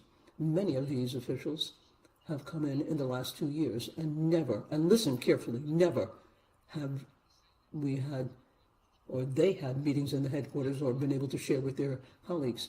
They have had meetings they've been able to share, but they haven't been able to live the experience of diplomatic relations per se. It just so happens that it's incredible that we are now discussing going back to meeting face-to-face, and particularly in the light of receptions, luncheons, dinners, and cultural events. We have looked at that quite a few times. These things are crucial for political bodies, particularly when it comes to negotiations, when it comes to the next General Assembly and the Summit of the Americas. Enough of limiting the possibilities of working with the rest of mankind, and that is why our delegation asks to suppress item 3 in the report and to take into account hybrid meetings only in those cases in which there is a high numbers, according to the data and the statistics out there, and that delegations who wish so bear the cost for those meetings. We would like to appeal to reasonableness and common sense for all member states so that we can decide on this. We have to look towards a decision by consensus. Mr. Chairman and dear colleagues, the report presented this morning, as far as concerns the data and statistics with regards to COVID-19 in this region, in Maryland, Virginia, offer a picture so that the Permanent Council, under your chairmanship or the next, can convene face-to-face meetings as established by the Permanent Council and as changed by the 14th last year. As we see this, and we have to look at this again, but today there's no reason to continue with this absurd panorama. We move ahead with firm steps, bearing responsibility, and anything to the contrary will not really be in keeping with the needs that we have right now. Thank you very much, Mr. Chairman.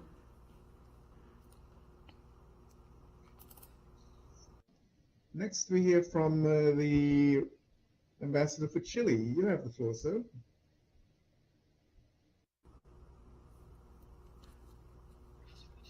Thank you very much, Mr. Chairman. I'm going to be very brief.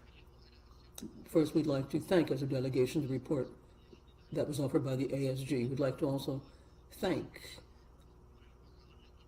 all of the work carried out by Ambassador Nestor Mendez. We'd like to say we support getting back as soon as possible to face-to-face meetings in the building of the OAS. Thank you very much. Thank you very much. Next, we hear from the Seoling ambassador. That is from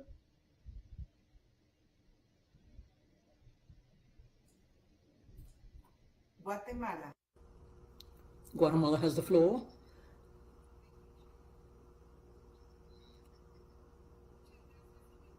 Thank you very much, Mr. Chairman. With the permission of the pro temp of the Central American Group, SICA, Ambassador Maria Roquevel, my delegation would like to also echo the comments of thanks for the report given by the ASG, Nestor Mendez, for all of the information offered, as well as offer thanks for the request made by Jose Fiallo, Ambassador and Permanent Representative of the Dominican Republic, for once again bringing to fore and to the attention of member states this topic, given the importance it has for this organization's work, and that is to go back to face-to-face meetings in this political forum, which is considered the most important in the hemisphere. We thus remember that 4 months ago, on the 22nd of November 2021, the Permanent Council approved the resolution concerning our work and the bodies and organs of this organization of American states. And Guatemala supported sessions for face-to-face meeting of this organization, saying that almost after 2 years, we have had to deal with COVID-19, and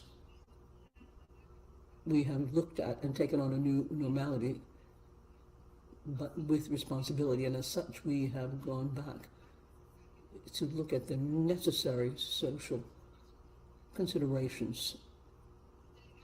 The delegates to this organization have had the privilege of carrying out our daily activities, and more than 80%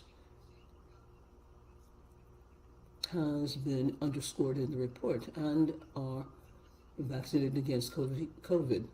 There are low levels of hospitalizations now and no severe cases because of this now.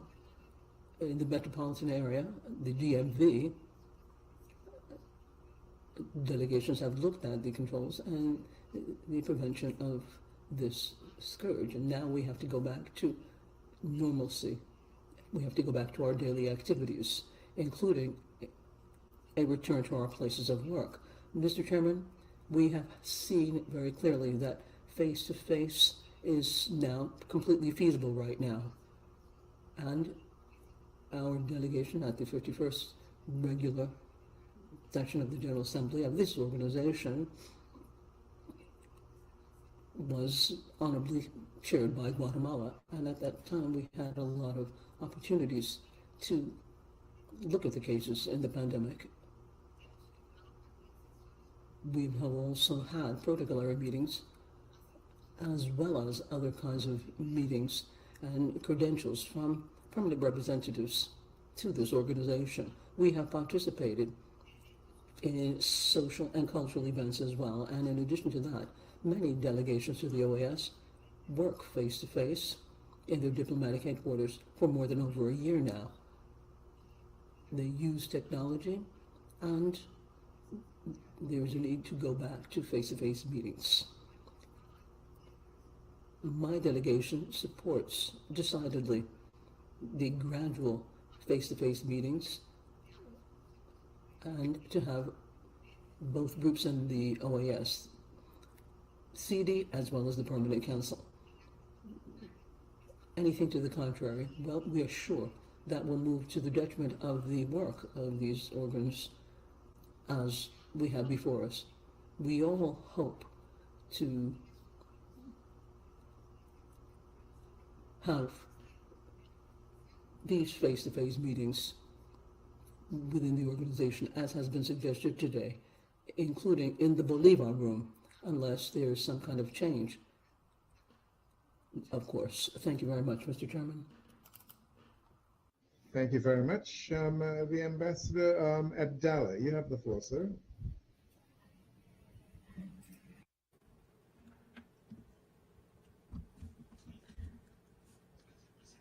Thank you, Chair. I have the feeling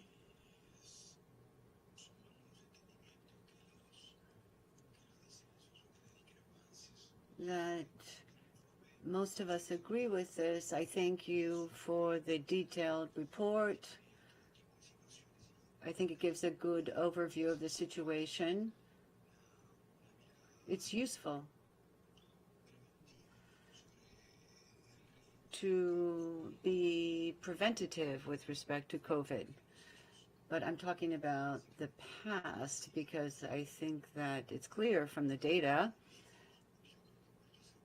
that our lives have returned to normality. I know that in our embassy, people have been working for weeks.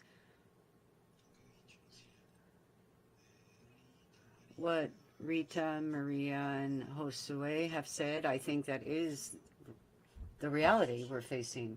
We've all gone back to our normal social lives, and it is paradoxical that we have this kind of social life and communication, but that we don't have face-to-face working relationships, and it is absurd, if I may say so.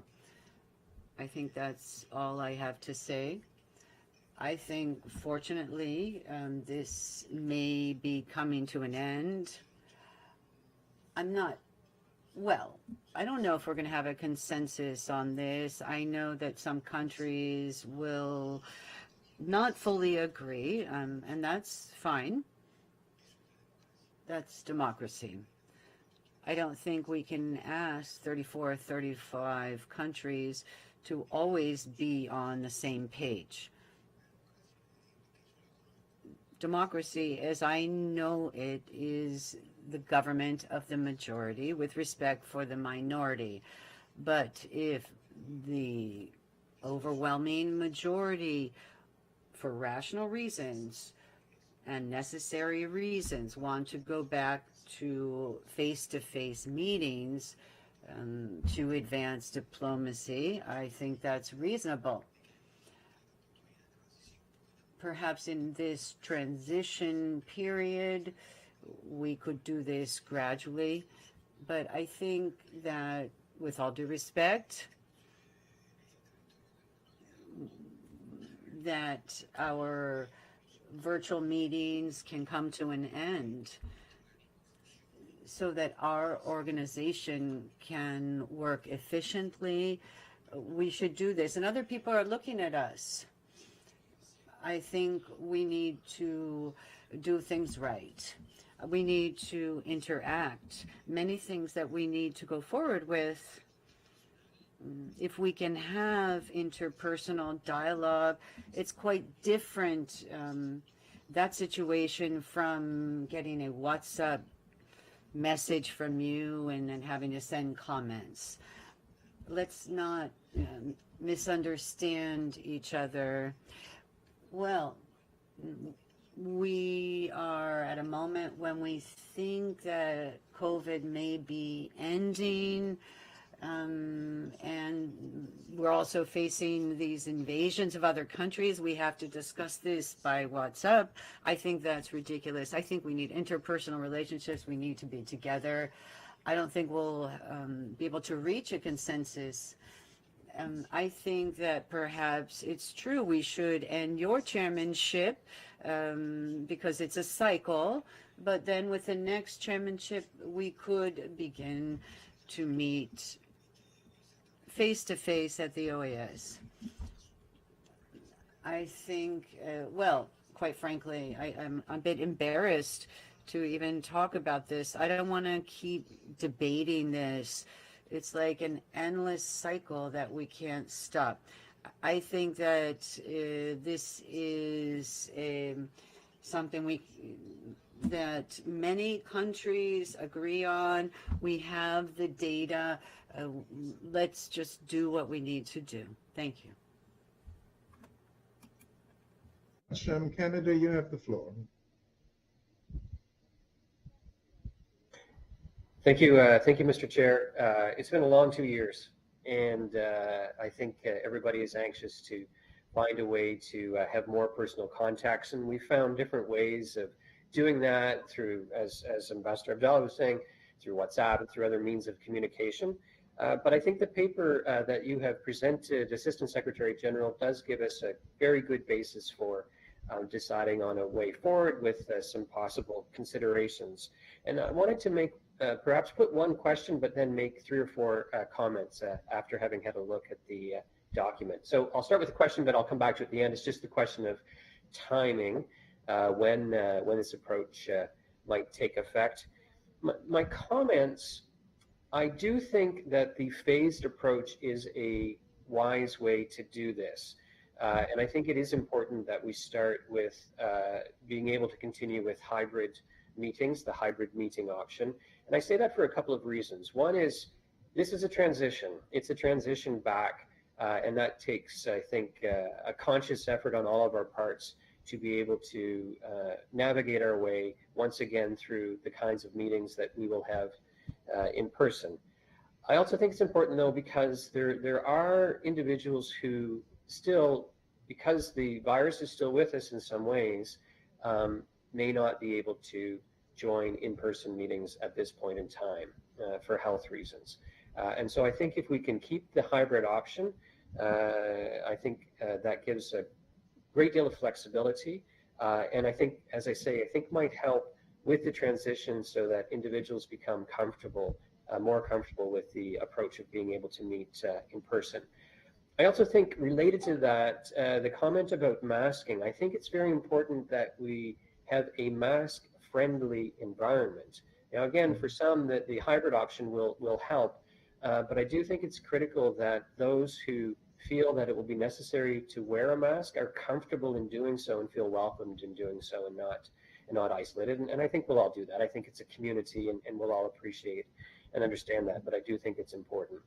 The one issue that came up this morning, which I didn't see in the document, but it was raised in the discussion this morning, where I have some hesitation, I must admit, is in dropping the proof of vaccination requirement. I realize that that's not required locally for businesses, for example. I know for our mission, and perhaps for some others, it's still a requirement. It's certainly a workforce requirement as well. There may be a transition at some point from that, but I'm saying this just having listened to this morning's conversation, but I wonder if that ought to be maintained for the time being. I think all of us, as far as I know, are able to demonstrate proof of vaccination, and it does seem to me to be a good public health measure, although I appreciate that in some instances it's being phased out. But I wanted to put that on the table, maybe for discussion with colleagues perhaps who have different views. But from my perspective, I think it's useful because it gives an indication of our community's commitment and our community's level of safety and security. But I do think a transition is important. I think we should do it step by step. I think we need to give ourselves time to be able to return. And so therefore, starting in the Hall of Americas, for example, I think is useful. It gives that level of comfort that comes with a certain distance. Hopefully we continue along this path, and hopefully at some point we can put the whole pandemic behind us.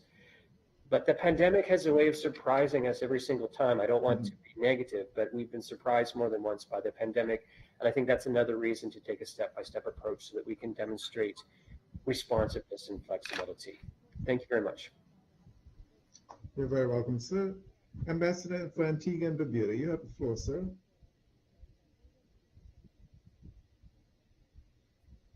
Thank you very much, Mr. Chairman. Mr. Chairman, as it's well known, last year I opposed the return to in-person meetings under the chairmanship of my distinguished friend from the Dominican Republic. Of course, I was sympathetic to the points that he was making then, but in not responding favorably to his suggestions, it was out of a concern for health and whether we had all reached the point where we could afford to hold in-person meetings at that time. Now, I am probably amongst the oldest of all of the ambassadors at the OAS, and I have underlying conditions, but I recognize that the work of our organization is better served by in-person meetings than they are by the process in which we have been having them. These meetings by the platforms that we use deprive us of the opportunity to talk with each other, to have sidebar meetings in which we can consult, to resolve issues, to fix things that would really require conversation rather than WhatsApp calls, as my friend from Abdallah, Washington Abdallah has pointed out. All of these are genuine points, and I really think we now have to start thinking about the effectiveness of our communication with each other in advancing the work of the Organization of American States and indeed of our own country's interests. In that regard, I just want to express my delegation's view that we should resume in-person meetings. I am in favor of the phased approach. And I would say that we should start with hybrid meetings. I think that is absolutely correct. For those people who still feel uncomfortable, we must give them an opportunity to get adjusted to this. And if I may suggest to the Assistant Secretary General, the proposal was that we limit delegations to 3 persons. I would ask that in the first phase of this operation, we make it 2 rather than 3. 2 delegations in the room, an ambassador plus 1 or a chargé plus 1, I would imagine should be enough, particularly as modern communication gives us an opportunity to talk with other delegates who are not in the room by WhatsApp for their views. And of course, they can attend the meeting under the hybrid process so they can still be at the meeting, if not personally. So I am in favor of. I would ask that we look in the first phase to 2 delegates per delegation and not 3. Now, I am with Ambassador Adset on the point that vaccination should continue to be important. I don't believe that we should just drop the vaccine requirement. Vaccinations is what protects us. And I don't think any of us should take the responsibility for dispensing with it when we could be risking infection by some unvaccinated person of people who have not only had vaccinations, but have taken boosters in order to protect not only their own health, but the health of their families and people with whom they come into contact. So if I may summarize what Antigua and Barbuda's position is on this matter, sir. We are in favor of a return to in-person meetings. We agree they should start with the Permanent Council and CD meetings. I would urge that delegations be no larger than 2, that we continue the hybrid process to begin with, that we also continue to insist on everybody being vaccinated who comes into the OAS headquarter buildings, and masking can be optional. If people feel the necessity to continue to wear masks, they should be free to do that. Now, my last point, sir, is we can't continue talking about this ad infinitum without fixing a date for when these in-person meetings are going to start. If not, this goalpost will continue to be moved. We have to make a decision as to when it is we are going to restart it. And I am going to suggest, therefore, that we set the date of the 1st of May for the resumption of in-person meetings for the Permanent Council and CD on a hybrid level with people who are vaccinated, and that must remain a necessity. That, sir, is my presentation, which I think will be helpful to people like myself who are older and who do have underlying conditions, but who see the necessity for the kind of impersonal consultations of which our work is really made. Diplomacy was not meant for computers. Diplomacy was meant for sitting down and talking with each other. And I am struck by the fact that when I've attended meetings where ambassadors have presented their credentials, which is the first opportunity we've had to actually meet more colleagues in person, we have had good business done, effective business done. And that is because of their capacity to look each other in the face, to look into each other's eyes. I won't say to see each other's souls, because that's now become a discredited remark, but the point is, Nestor picked it up. But really to be able to communicate with each other at an interpersonal level. Thank you very much, Chair. Thank you very much, Saron. Next we hear from Mexico. You have the floor.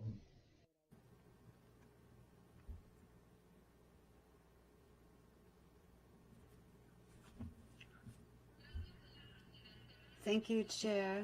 Briefly, my delegation would like to make 5 comments. Well, with respect to what the permanent representative of Dominican Republic has said, it is true that we have not addressed this. Secondly, that we believe that the ASG is the head of workplace issues, not the delegation's issues. We would ask Secretary General Luis Almagro to address the staff association's concerns according to what we have received. We see that there have been 10 requests made by the association for.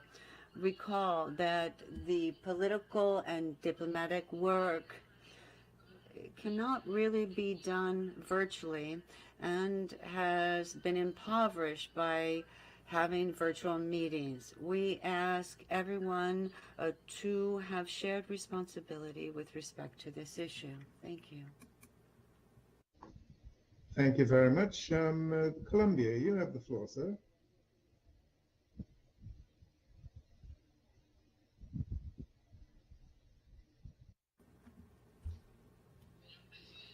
Chair,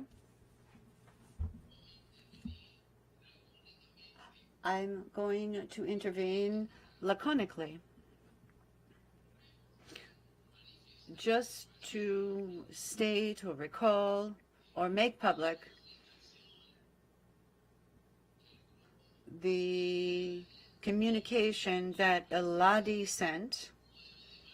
This was on March 9 last, and it was sent to the chair. And we stated therein that we agree and we support the request made by the Dominican Republic to return to face-to-face meetings. The reasons for this we have already heard them explained insistently, repeatedly, and in a pedagogical manner. I will not repeat them. Just to recall that the Eladi group stated the support for the request to go back to face-to-face meetings, with the request made by the Dominican Republic. That is all, sir. Thank you. Thank you very much. Next, we have the representative for the USA. You have the floor, sir.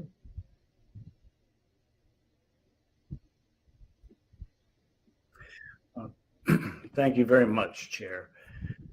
The United States understands that we are still in the midst of a global pandemic. However, as we all know, the numbers of COVID cases are trending dramatically downward, and it is time to reconsider the virtual approach to meetings at the OAS. To this end, the United States strongly supports the return to in-person meetings of the Permanent Council and supports the resolution circulated by the Dominican Republic. We thank the General Secretariat for its report circulated yesterday. The United States thinks it represents a sound basis for consideration and adoption by the Permanent Council. The necessary measures laid out by the Secretariat will ensure the safe and secure convening of face-to-face meetings of the Permanent Council. We also support in-person meetings of the OAS committees and working groups and the phased-in approach proposed by the General Secretariat.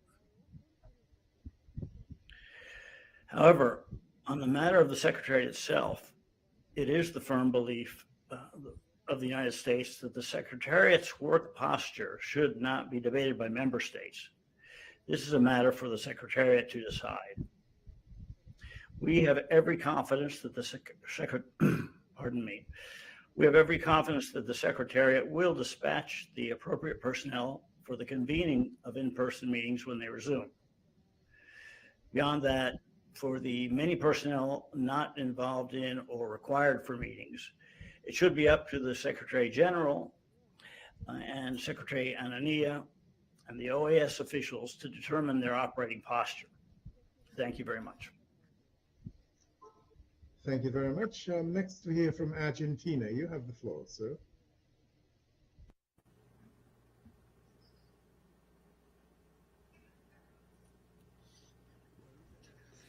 Thank you very much.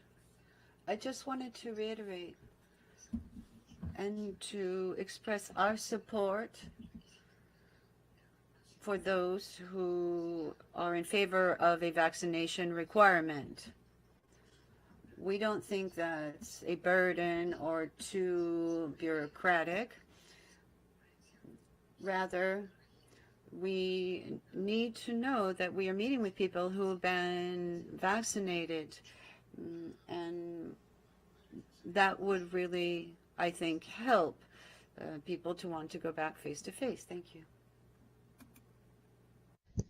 Thank you very much. Next we have St. Vincent and the Grenadines. You have the floor.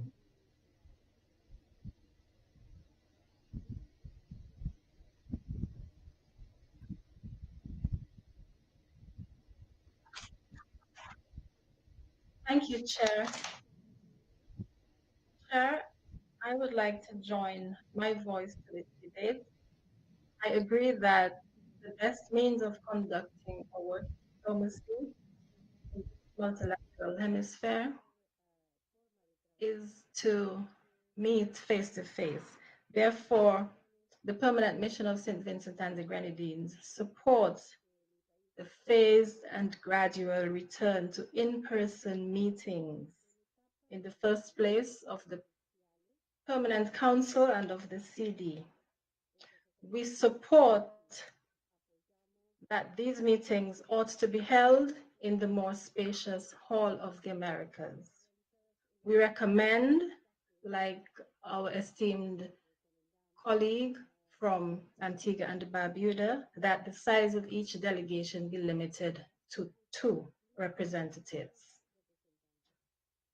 I repeat that the modality, that the hybrid modality ought to be maintained in the first instance.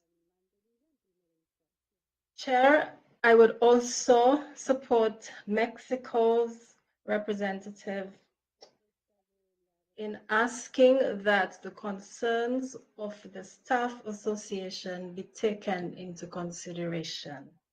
It is very important that the staff of the Secretariat has a voice and that all of their concerns are considered as we change the modality of work at the Organization of American States. Thank you, Chair.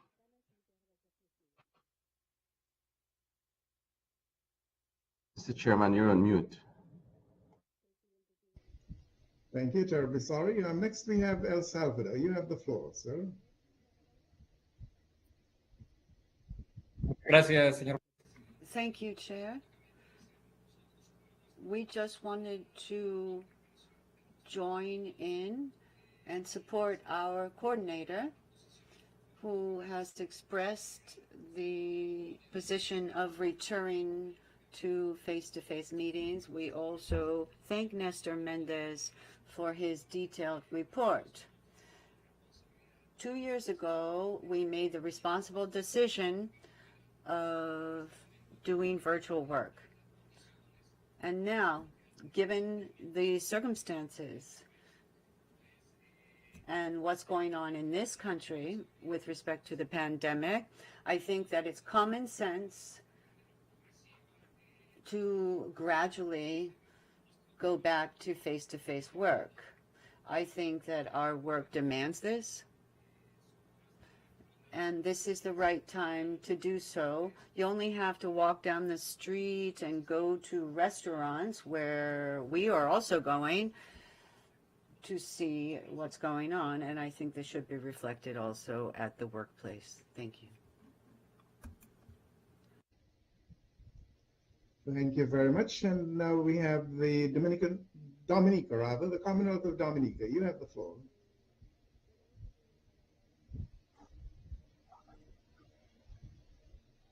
Thank you.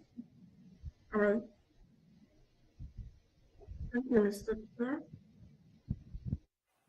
My delegation is joining in to lend its support to a phased approach to go back in, upholding the vaccination requirement, and also having a conversation with the staff members as to the timeline for the return. It is very important that we get a sense of how they feel in terms of coming back. I also want to support the call for 2 persons per delegation. Thank you, Mr. Chair. Thank you very much. Next we hear from Trinidad and Tobago. You have the floor, sir.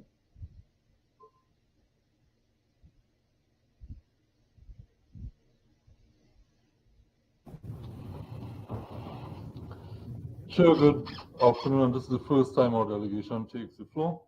So congratulations to you again. We also join in welcoming our new members of this Permanent Council, Ambassadors Nemo and Darius Clark. This delegation has followed closely and carefully the process by which we've come to today. The position of the delegation of Trinidad and Tobago is therefore as follows. 1, and I should express the appreciation of this delegation to the Assistant Secretary General and his team for clearly what has been a rigorous process of preparing these meetings. First, we support a phased approach, as generally outlined. 2, we prefer the hybrid meeting model until we are all able to come to a place of full engagement and representation.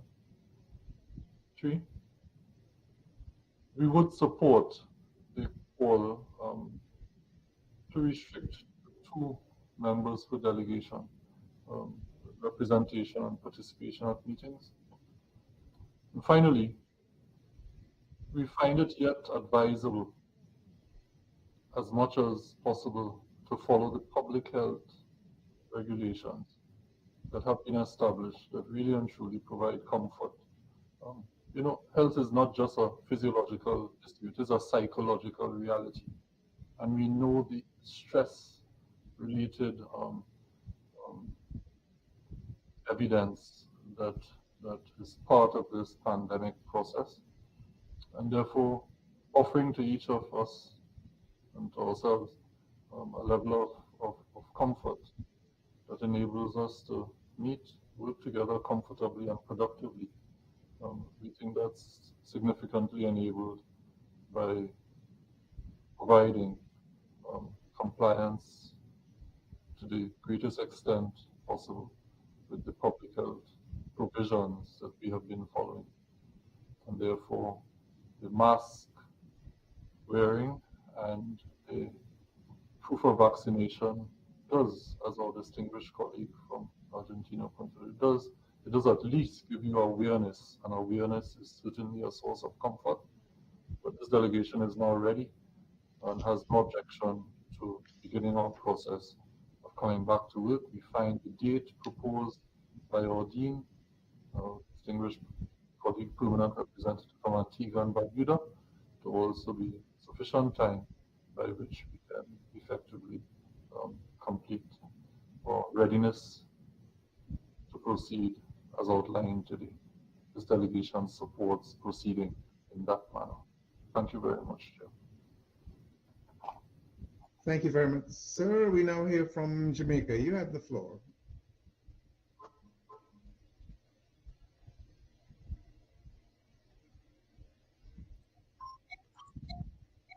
Thank you, Mr. Chairman. Mr. Chairman, my delegation welcomes the report provided by the Assistant Secretary General, His Excellency Nestor Mendez, and we look forward to the return to face-to-face meetings with effect from the 1st of May, as proposed by the Ambassador of Antigua and Barbuda.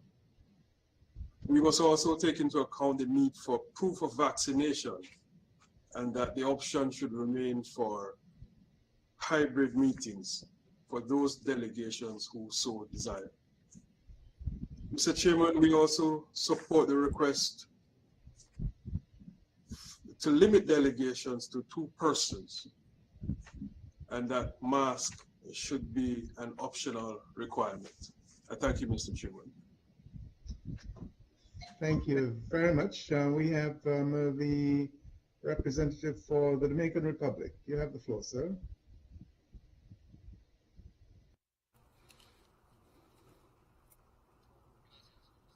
Thank you very much, Mr. Chairman. We'd like to thank the colleagues who have offered their opinions today with regards to returning to face-to-face meetings. A couple of comments I'd like to make. And we thank those who have expressed their concerns. And as we look at the requirements for the situation, certain requirements that have been eased where we live. This has called for or given rise to some reflection, but we're not clear, Mr. Chairman, about what a gradual return expressed by delegations means. We would have said that the Permanent Council and CD could be in a position to get back together face to face, and the other bodies and agencies would be done virtually. Please clarify for me if this understanding that I have as to the gradual approach is what I just said. If it is, then I think that's great, fantastic. We can begin to meet face to face immediately then. Thank you very much.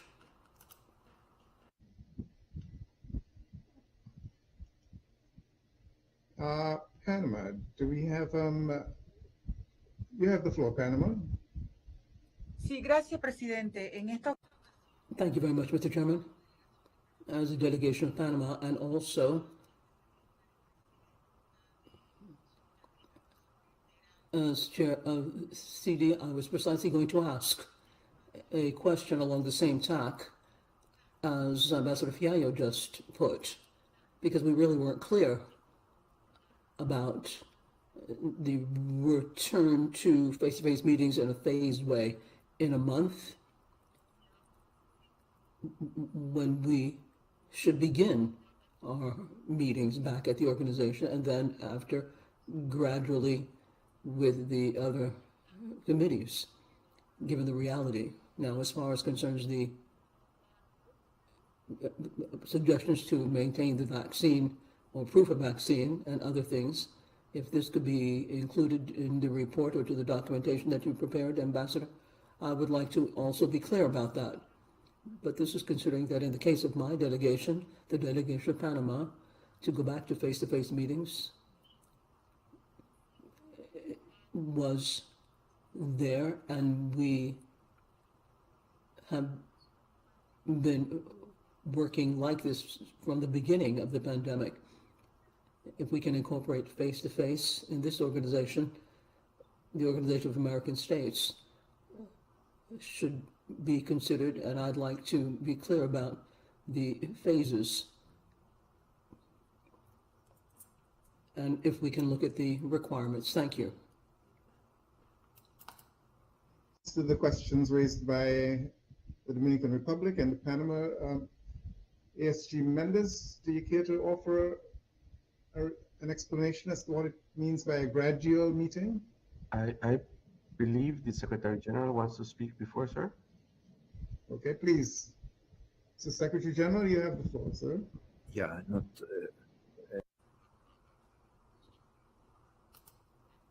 So what we propose, Mr. Chairman, by phased approach, we meant precisely what some delegations have mentioned. If you look at the document we circulated, we said we start with CD and the Permanent Council only in the first month of in-person meetings.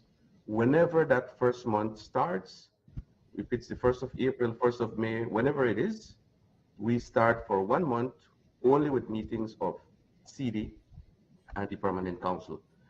After that first month, we can start with in-person meetings of the other commissions and committees. That is what we meant by phased in the document. And I think that is what most delegations understand. And also, Chairman, with regards to the timeline, that is for the member states to decide when. That is not a matter for the Secretariat. There is also another issue that we would need clarity from the member states, and it has to do with with any limits that are proposed. The Hall of the Americas can accommodate up to 4 when under normal circumstances, 4 per delegation. We had suggested 3. There are a number of delegations that have requested to limit it to 2, but this again is a decision for the delegations, because the Secretariat will do what is preferred by the majority. Thank you, Mr. Chairman. Thank you. Perhaps we should now turn to the Secretary General. You have the floor, sir. Thank you very much, Chair. En primer lugar, para Néstor Méndez y a su equipo por el informe presentado. I'd like to thank Nestor Mendez and his team for the work and all of the alternatives that were mentioned with a view to going back to face-to-face meetings and what was proposed by the General Secretariat. Also, let me refer to what was said with regards to meetings with the Staff Association. In a note sent to the chair of the Staff Association, it was reiterated that we should have consultation with regards to meetings, and this was sent off twice.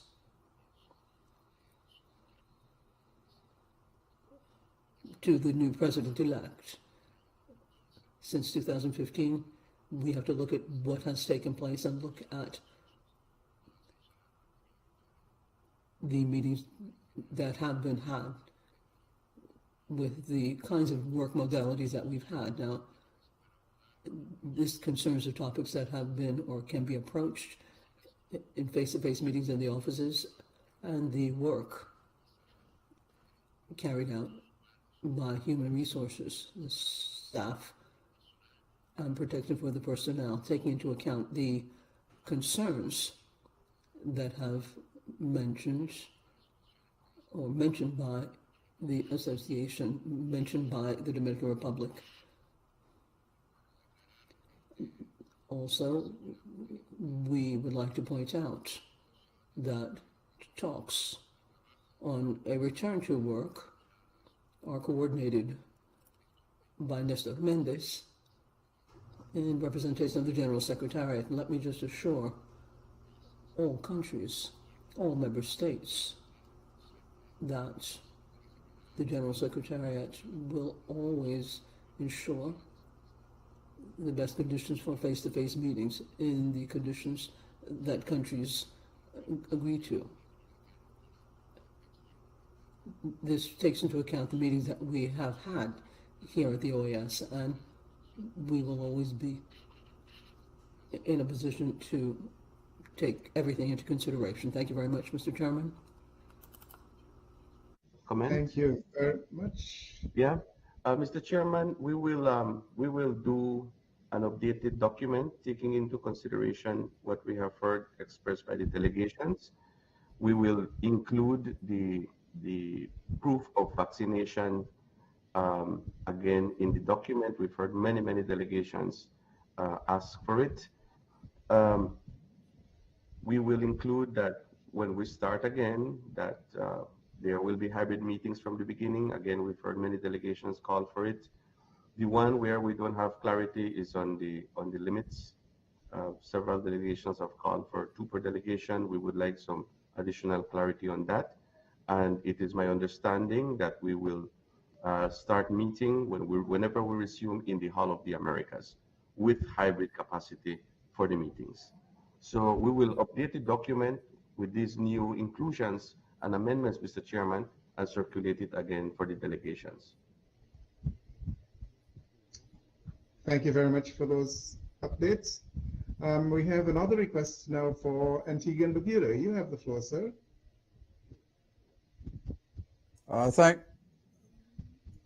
Thank you, Mr. Chairman. I'm going to be quick.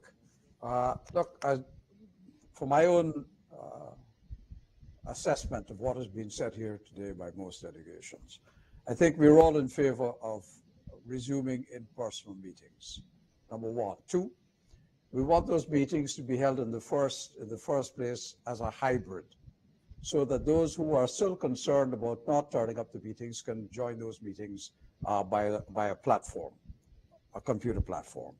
Now, I had suggested we start these in-person meetings at the CD and PC level on the 1st of May, because we do have to have a date by which we are going to start. If not, this is going to be moving the goalposts constantly. Even Pelé would have difficulty kicking the football into that. So I think we need to fix a date. The second thing is, I want to put an additional point. We should also try to agree, Chair, that we review that decision every 3 months, so that we have an opportunity to see what is happening with COVID, whether it's increased, whether infections have increased, whether it's reduced, so that we can make a decision every 3 months as to whether we continue the hybrid open meetings as we're going to have them, or whether we're going to change it in some way, depending on the circumstances. So I think that 3-month review is important. I do believe that for safety's sake, we should start with 2 delegates per delegation in that room. The others can be there by the hybrid process. Now, after the 1st of May, we are going to start all other in-person meetings of committees on the 1st of June. That is what I heard most people agreeing to. Again, the rule should apply. It should be 2 delegates per delegation in the room for those committee meetings. Others can join by the hybrid process. And again, we will review that position every 3 months, so that is not a fixed position. We must reserve the right to change it depending on the circumstances. And the last thing is that people must be vaccinated. That is a sine qua non for this whole process. And that just leaves us with the idea of masking, and the masking, as we said, should be optional for those people who feel more comfortable still wearing the masks. But Mr. Chairman, and Assistant Secretary General, that was the sense I had of what this meeting was saying. Everybody wants to approach the thing with caution, but we do want to start. And we have to fix a date to start, or we will never start. And let's, if we can, agree on the 1st of May with 3-month reviews for PC and CD meetings. We agree from the 1st of June for other committee meetings. Again, 2 delegates per meeting, subject to review every 3 months. We can increase that number if circumstances allow. And the question of vaccination is essential. So other than having a vote like the Swiss do on each of these items, I'm not sure how we are going to go forward if the Assistant Secretary General is waiting for a decision from member states. We either vote on it item by item. Do you want 2 delegations or 4? Do you want to start on the 1st of May or later? or we take a consensus position from what we've heard today and agree to go forward. But we just can't leave it in this way. It's a no man's land. Thank you very much. Next, we hear from the Ambassador for the Dominican Republic.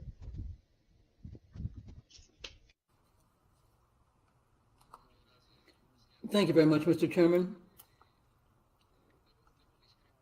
I must disagree with the position taken by Ambassador Sanders. This is a very special view, and we've had a very special discussion today. Two regional groups have given their opinion on this topic. 5 member states have established some kind of review. There's a clear-cut majority with regards to going back to face-to-face meetings. As to the date of return, I don't understand why. What is the reason for that day? Given that the chair of the Permanent Council concluded on the 31st of December, everything was ready in terms of technical capability and rules by the Secretariat to have face-to-face meetings. The Dominican Republic rejects the 1st of May as a date. And if we have to have a date, we suggest that it be the 1st of April. Secondly, in my opinion, I think that the issue of the vaccination is not something to discuss. Since May, we adopted, all member states did, through a unanimous vote in the resolution, that the delegations have to look at the status of vaccines for their personnel. The Dominican Republic did that immediately. For those who haven't done so, well, it's pending that it be done. So, Assistant Secretary General, the Dominican Republic proposes the 1st of April for the PCNCD. It could be the 1st of May for the other bodies and organs. And why? Because we all know that as of May, the work of the organization, substantial work goes down because we'll be looking towards the Summit of the Americas, and that's the first week of June. And we also know that July and August are months of, let's say, where we have less work, and the organization goes back to its regular, normal pace in September. If we begin in May and June, we'll be going back to September. So no, we don't agree with those dates. And I ask you, please, ASG, to record in this document the states that have made the proposals so that it's quite clear the level of support that each and every one has. Thank you very much.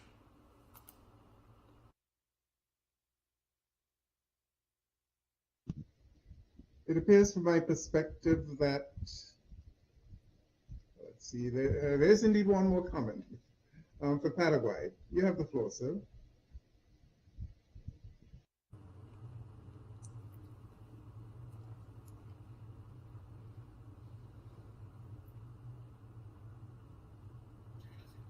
Thank you very much, Mr. Chairman. Actually, I didn't make any comments in the discussion. I didn't weigh in, but there are issues that have to be clarified. My delegation has accompanied the position, Ladi, and it's the same as the other regional groups. We've decided to return to face-to-face meetings as soon as possible. We're not talking about May, at least for my delegation. What we understood from the understanding of the regional group, this is a little bit exaggerated. We should go back as soon as possible. Because according to the Dominican Republic, to take a decision to go back,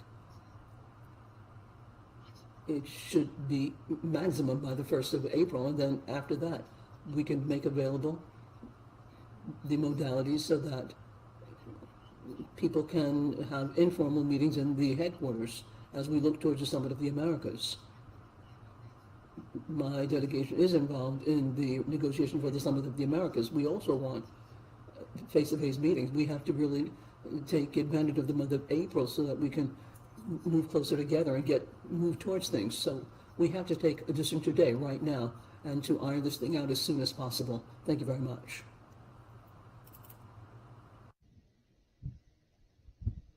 Thank you. We next hear from Ecuador. You have the floor, sir.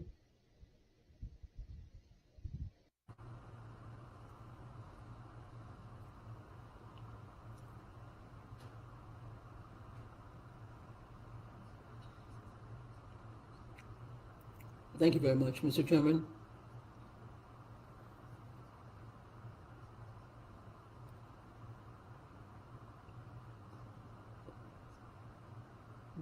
If we don't adopt a position for this case, although my delegation was very clear about this for quite some time, that we should have face-to-face meetings.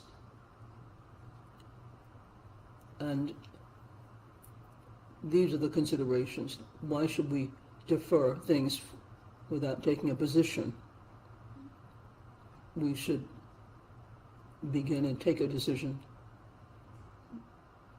and look at the Permanent Council and CD for what has to be done. Thank you very much. Thank you very much. These are very healthy views on both sides. I think it's very important. In my view, we have not given sufficient attention to those persons with underlying conditions, which to me are of paramount importance. But I think that Ambassador Mendes has done a very good job in terms of preparing a number of updates with respect to what has transpired here. In my view, that this issue requires much more time than we've given to it.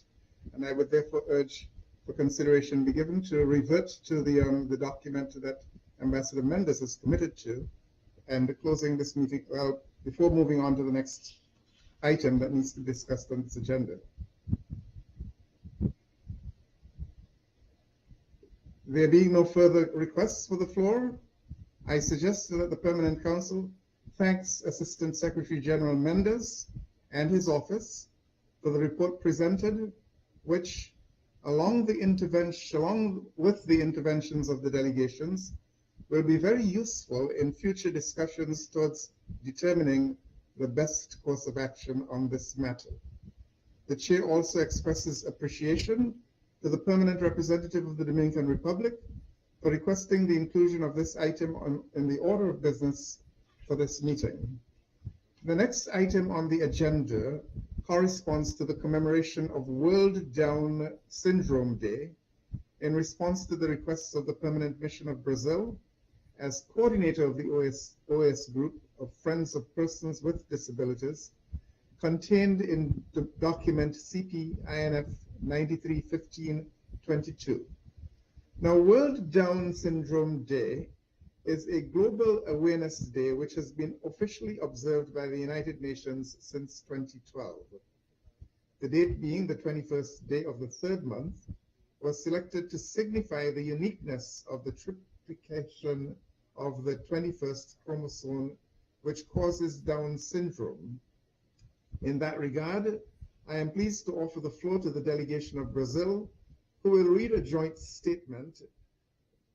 declaration by the OAS group of Friends of Persons with Disabilities related to the above-mentioned commemoration. Thank you. I now offer the floor to delegations. Or rather, before getting to that, I'd first like to hear from the delegation of Brazil. Pardon me for that. First, the delegation of Brazil.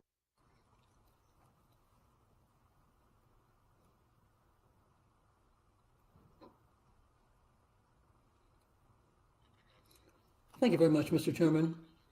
I would like to thank you, Your Excellency, for the quick acceptance of the request to include this very important item on the agenda of our permanent council meeting today.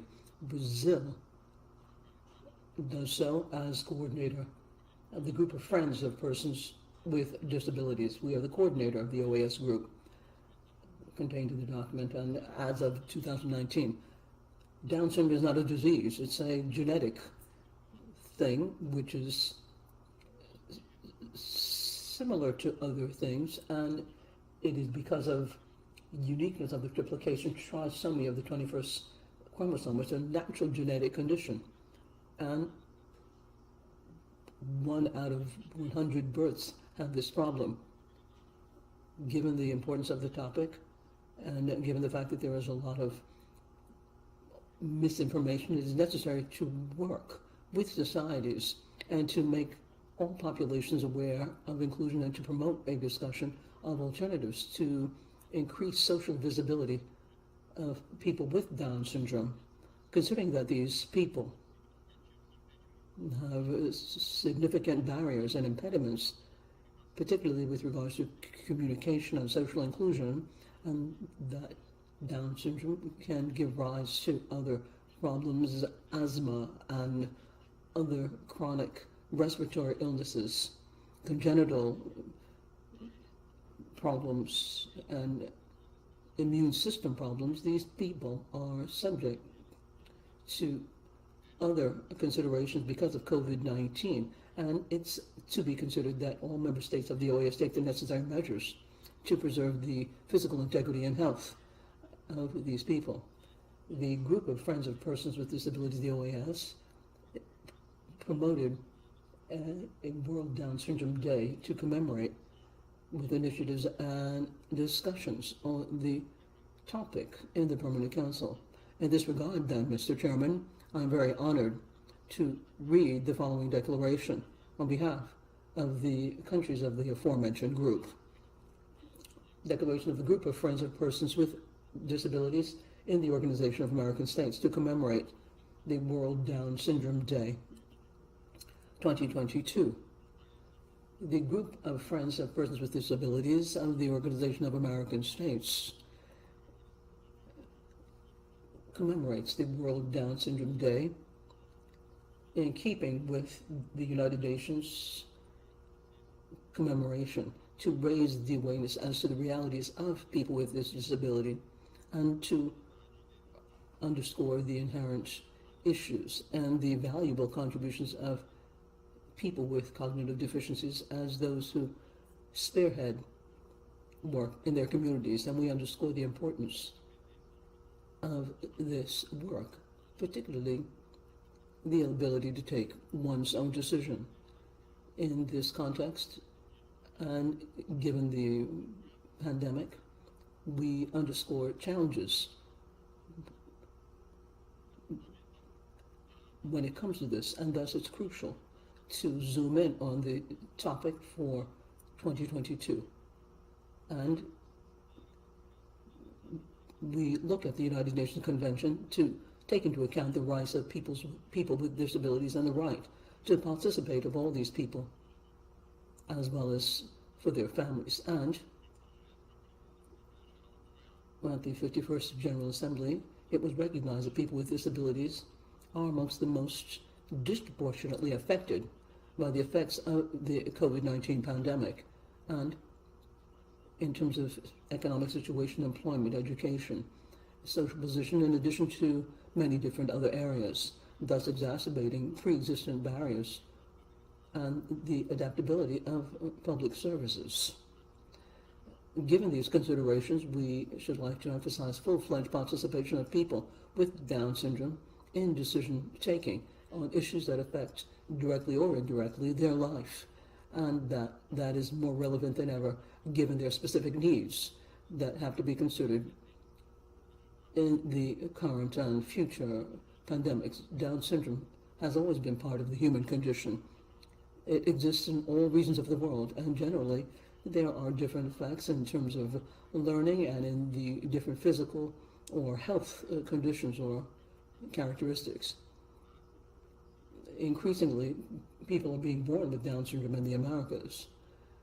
Down syndrome have to deal with segregation, physical abuse, and psychological abuse as well, and unequal access to opportunities. They suffer social exclusion and discrimination. And thus, there is a lack of access to possibilities. There are considerations when it comes to their capacity to take decisions on their own life, in addition to other challenges that vary given the region or gender or age.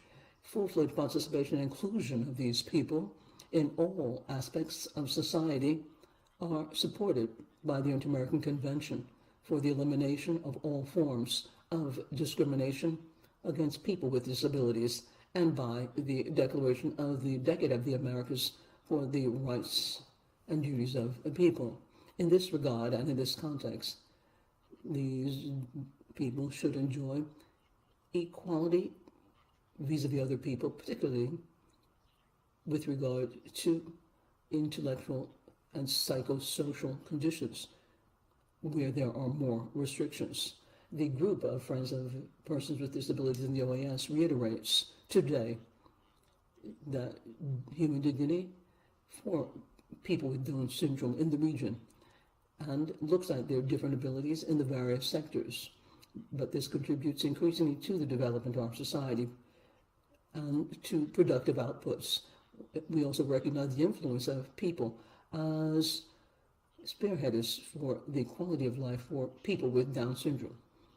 And we, all member states, would like to promote independent life, self-sufficiency, and total full-fledged inclusion for people with intellectual deficiencies alongside all sectors of society to truly reach full-fledged inclusion of people with Down syndrome. And we respect human diversity and would not like to leave anybody behind, particularly when it comes to recovery after the COVID-19 pandemic.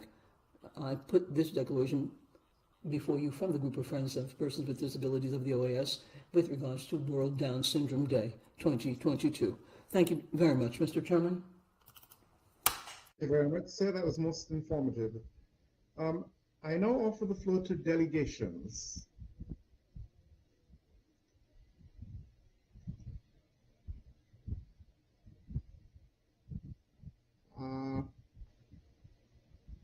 We have Uruguay. You have the floor.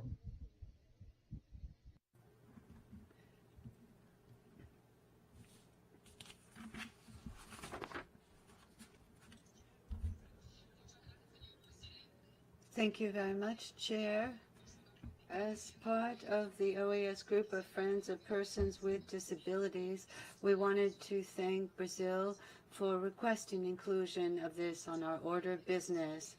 In Uruguay, we have a law protecting persons with disabilities. This was approved in 2010, and we recognized the rights of all people to respect of their rights, and also measures to allow for their autonomy, among other measures. Article 6 of the law provides that this state will provide to persons with disabilities the measures necessary so that they can develop and realize themselves individually and collectively.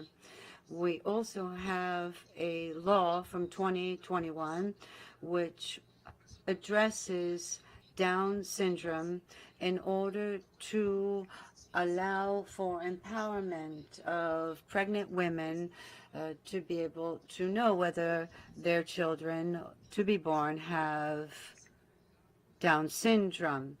This has to do with the analysis and also how to communicate this to mothers to be, and so that the family can know the impact that this might have and have all information possible. On the World Down Syndrome Day, we want to greet all people with Down syndrome in our region, their families, and the organizations that protect their rights.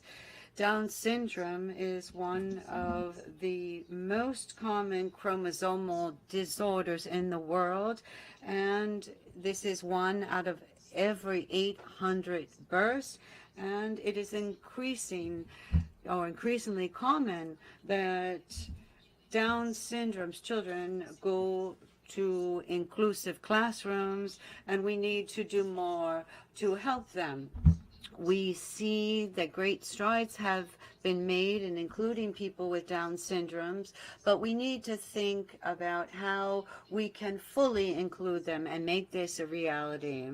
To protect people with Down syndrome is their right, and it is our duty. Thank you. You have the floor.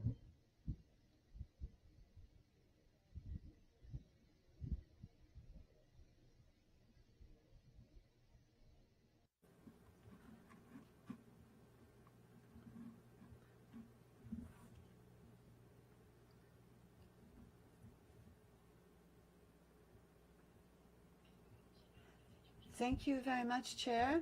Costa Rica would like to thank Brazil for including this on our order of business in order to commemorate World Down Syndrome Day, which was celebrated 21 March with the slogan, "We Decide." In our region, we need more inclusive societies and leaving no one behind. So Costa Rica enthusiastically has signed on to the declaration of the OAS Group of Friends of Persons with Disabilities, and we thank our coordinator, Brazil. Persons with intellectual disabilities help our societies. They contribute to our societies. And so we need to recognize their contributions. In this framework, I wanted to share with you advances made in our country. And I think we need to mention them on an occasion like this because it shows that with actions, Costa Rica recognizes the contributions of persons with Down syndromes without forgetting the difficulties that they have to face. In 2019, Costa Ricans with Down syndromes were recognized the right to actually be able to go forward and become full members of society throughout their life. And so our health ministry allowed for people who were 40 years and up with Down syndrome to have full health care. People who have Down syndrome generally age very quickly. And so this affirmative measure shows that we are taking strides to be able to protect different sectors of our society in keeping with their particularities. Costa Rica is moving forward to have a more inclusive society without any discrimination.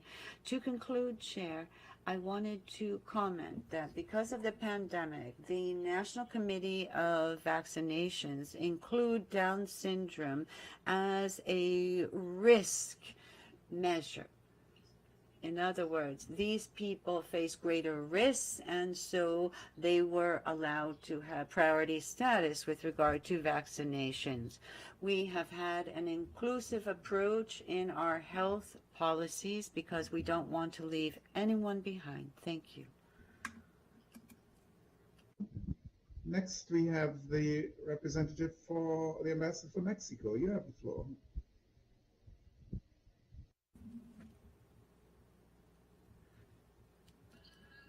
Thank you very much, Chair. Mexico reiterates a commitment to promote the respect of human rights for all people and to build inclusive societies. As part of the Group of Friends of Persons with Disabilities of the OAS, we have signed the declaration that was recently read, and we believe there needs to be greater public awareness about people with disabilities and recall the value of their inherent dignity and their contributions to the well-being of their societies, highlighting the importance of their independence and ability to make their own decisions. People with Down syndrome need to be included so that they can fully realize themselves and participate in all kinds of activities in life. We recognize people who have this disability in the region and in their different sectors in which they are participating. They are contributing to enriching our societies, and we urge member states to sign the Inter-American Convention Against Discrimination so that we can protect the dignity and rights of all people. Thank you. Thank you very much. Next, we have the representative for Panama. You have the floor.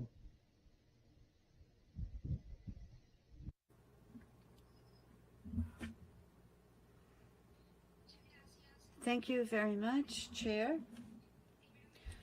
First of all, we want to thank you for including this on our order of business, and we want to recognize the leadership of Brazil in developing this and coordinating the declaration presented. Leaving no one behind is the objective of the 2030 agenda, and Panama has adopted this in order to include all people with disabilities in our country. The Panamanian state supports people with Down syndrome and their families so that they can fully enjoy their human rights. We are aware that these people face discrimination and also have to face stereotypes about their identity, and that hinders their development in the community. So we have had an awareness campaign to be able to have a rights-based social model which promotes the independence of everyone without exclusion.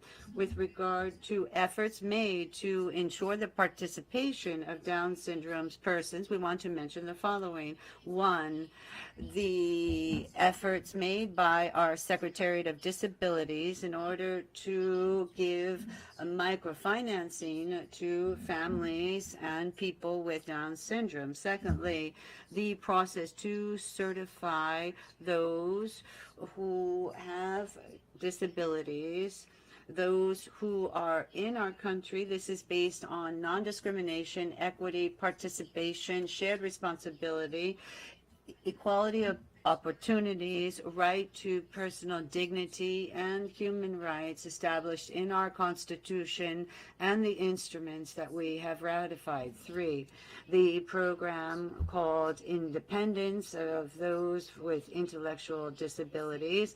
This has helped hundreds of young people nationally.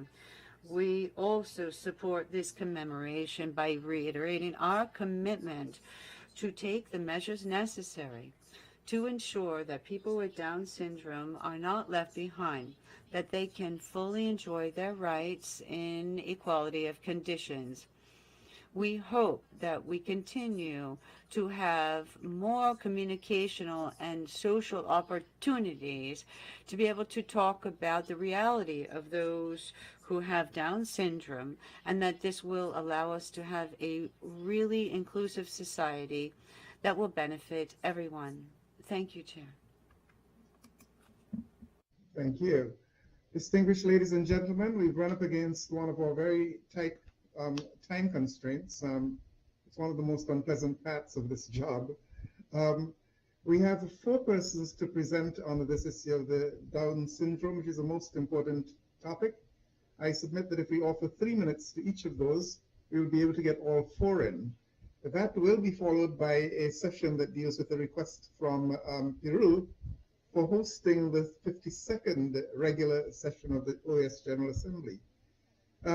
So with your permission, I would like to recognize the 4 who are going to be presenting on the Down syndrome issue, and then go into the remaining section on the Peru issue without the benefit of having access to the interpreters.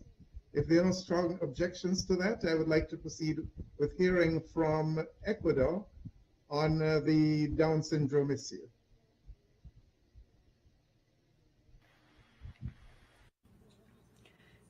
Thank you very much, Chair. I will be brief. We signed the Declaration of Group of Friends of Persons with Disabilities, and by doing so, we have reaffirmed the will of our government to further inclusion through public policies that ensure the rights of persons with Down syndrome. And in my country, this is 2 out of every 1,000 births. Those with Down syndrome and their families must be supported by public policy, and our Constitution has provisions that indicate no one can be discriminated because of their disability. and we are providing social integration and opportunities to these people. We also want to make sure that all people with disabilities can exercise their rights, this based on an intercultural and intergenerational approach. Protection of people with disabilities in our country is extremely important, and we also do this with respect to Ecuadorians who live abroad. With regard to the rights of people with Down syndrome, we have special education for them. We have labor inclusion policies. We also only charge them 50% when they use mass transportation, and also discounts on internet and telephone, and we also have discounts that are offered to them with regard to airline tickets. As part of our efforts to include these people in all aspects of life, we have signed on to UN and inter-American conventions in this sense.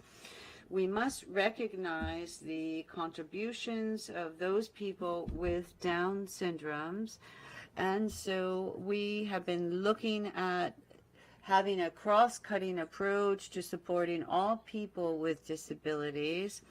We want to provide them with equal opportunities. We believe that it's important to commemorate March 21 as World Down Syndrome Day. This is a day which allows us to make more people aware of the inherent dignity and contributions of those with Down syndrome. We must continue to move forward and provide more inclusive opportunities for all people with disabilities. Thank you, Chair. Very much. Next, we have Paraguay. You have the floor, please.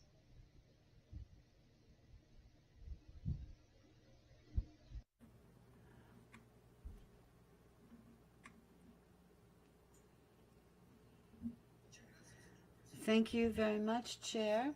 The delegation of Paraguay would like to support the commemoration of World Down Syndrome Day on the 21st of March. We believe this is a propitious day to continue to advance the rights of those with disabilities and highlight the importance of the independence and autonomy of people with Down syndrome. In this regard, Down syndrome is one of the most common genetic disorders in Paraguay. This according to data from our Ministry of Health.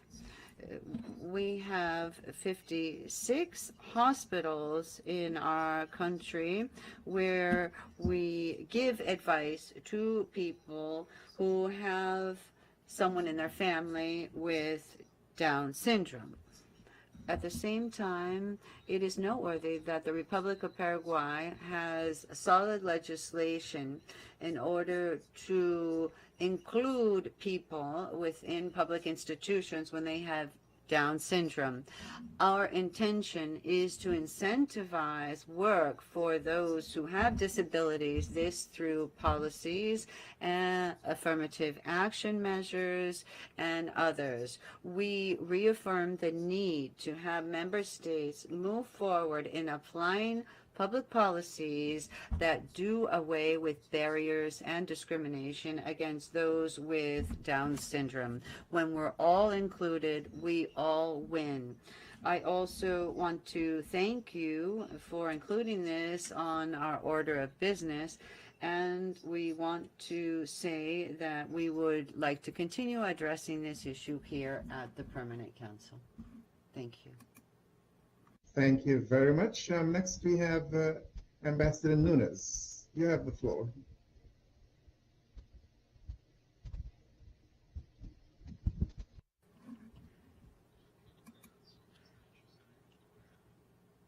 Thank you very much. I will be very brief. I have requested the floor once again on behalf of the delegation of Brazil and not as the coordinator of the groups of friends of persons with disabilities. In Brazil, there are 300,000 people with Down syndrome. Brazilians with Down syndrome have their rights ensured by the UN Convention ratified by Brazil, and it has a constitutional level through our laws. People with Down syndrome are included in our society. They're in schools, there are teachers, actors, journalists, photographers, among other or many other professions. They have a role to play in society, and to ensure the rights of these people, the Brazilian government approved a law which instituted the World Down Syndrome Day on March 21. Furthermore, this Monday, the federal government of Brazil presented different measures for persons with disabilities in Brazil, launching the first phase of a new instrument for inclusion. For example, a database of persons with disabilities throughout Brazil in order to reduce bureaucracy for their inclusion and also their costs. We have a national certificate of people with disabilities, the National System of Information on Disabilities, and other measures that we are taking with civil society. Thank you very much, Chair. Thank you very much. Next, we turn to the Holy See. You have the floor, sir.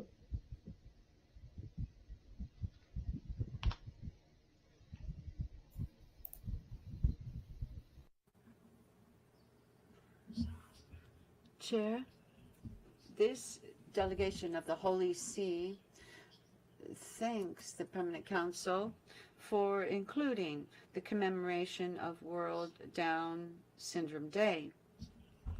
The General Assembly of the United Nations decided in 2011 that March 21 would commemorate the World Down Syndrome Day in order to create awareness about those people whose chromosome 21 is tripled. The Pope has said that all children are wanted. They change the lives of men, women, mothers, fathers, grandchildren. These children need to be loved always. The life that we must promote is not something abstract. Rather, we see it in real people. Every human life is unique and cannot be repeated. It is a miracle. Thus, we need solidarity, openness, brotherly love for the great human family and each of its members. Now that we are commemorating World Down Syndrome Day, the Holy See wants to recall and support the dignity of all human beings. We are all special, and we all need to promote well-being and understand the richness of humankind. The Holy See also encourages the international community to advance international instruments to defend and love life. And every human being deserves justice, development, freedom, and happiness. It is noteworthy that 21 January 2021, our Pope talked about the person who discovered Down syndrome and who helped preserve the dignity of the families affected by Down syndrome or other genetic disorders. Chair, and I am concluding, the Holy See once again bets on life, wants everyone to have the opportunity to live and realize themselves. No one can be discarded. No one is, or everyone is vulnerable. We are all treasures, and we contribute to humankind. Thank you very much.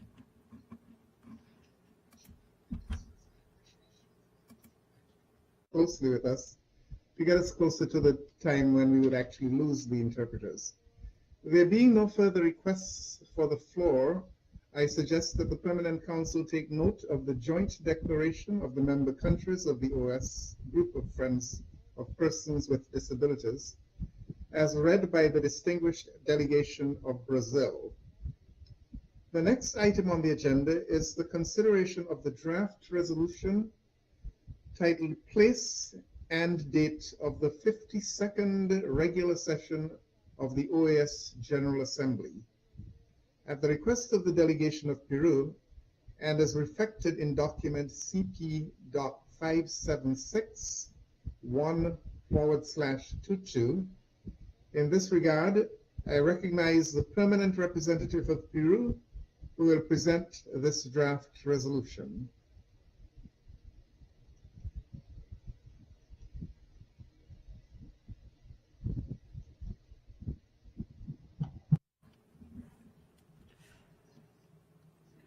Thank you very much, Chair.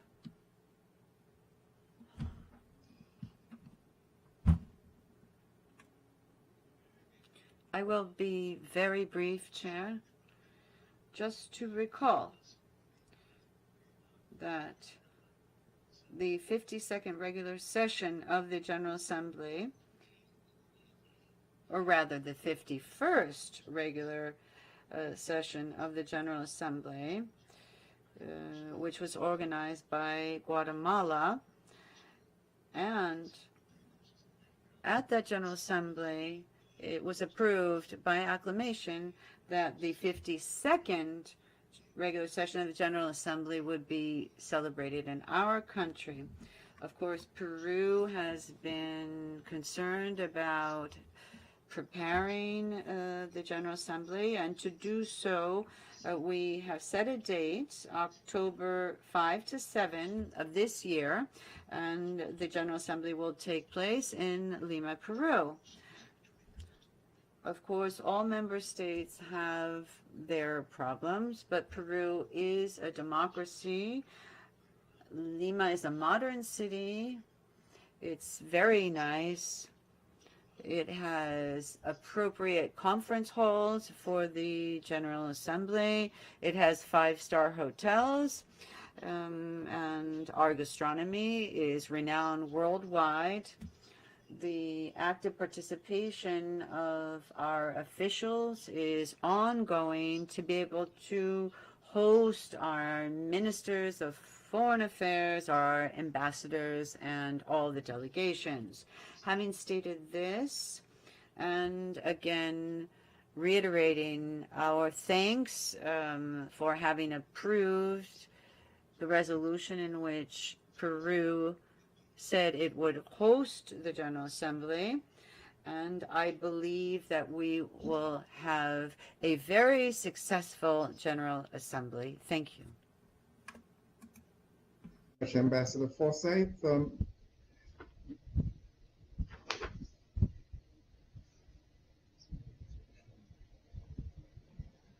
Chairman, are there any comments? Colombia is requesting the floor. I'm sorry, one more. Colombia, please, you have the floor.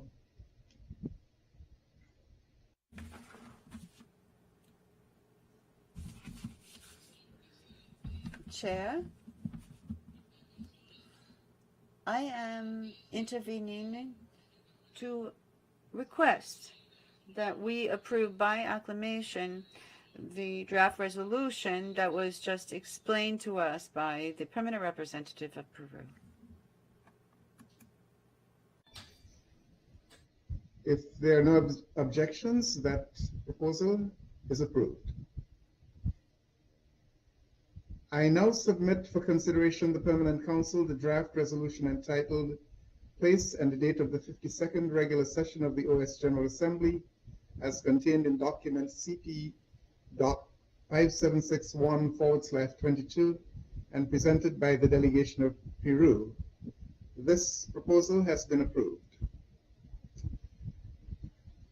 Finally, we come to the last item on the agenda. Distinguished representatives, we will now proceed to the last item on the agenda titled Other Business. I now ask if there are delegations who wish to bring any informative issues to the attention of this council. I see there are two outstanding ones. First we have Argentina. You have the floor.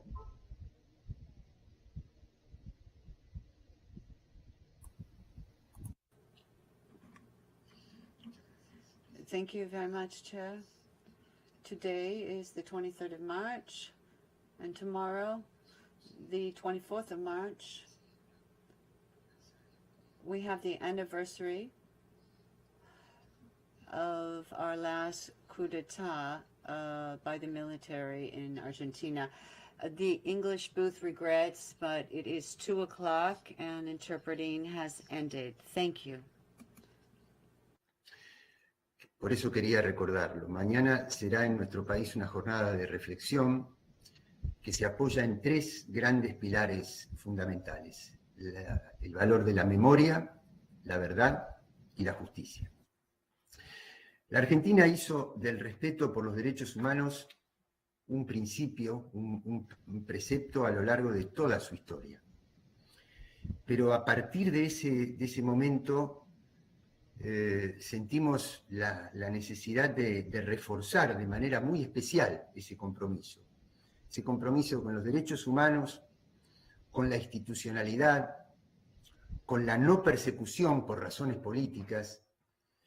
Y por eso es que, sabiendo que cada proceso es una situación propia e incomparable con otras, pero siempre hemos exhortado, así como exhortamos y lo expresamos a Nicaragua, y lo haremos sin excepción en cada situación a donde estén en juego los derechos fundamentales. Muchas gracias.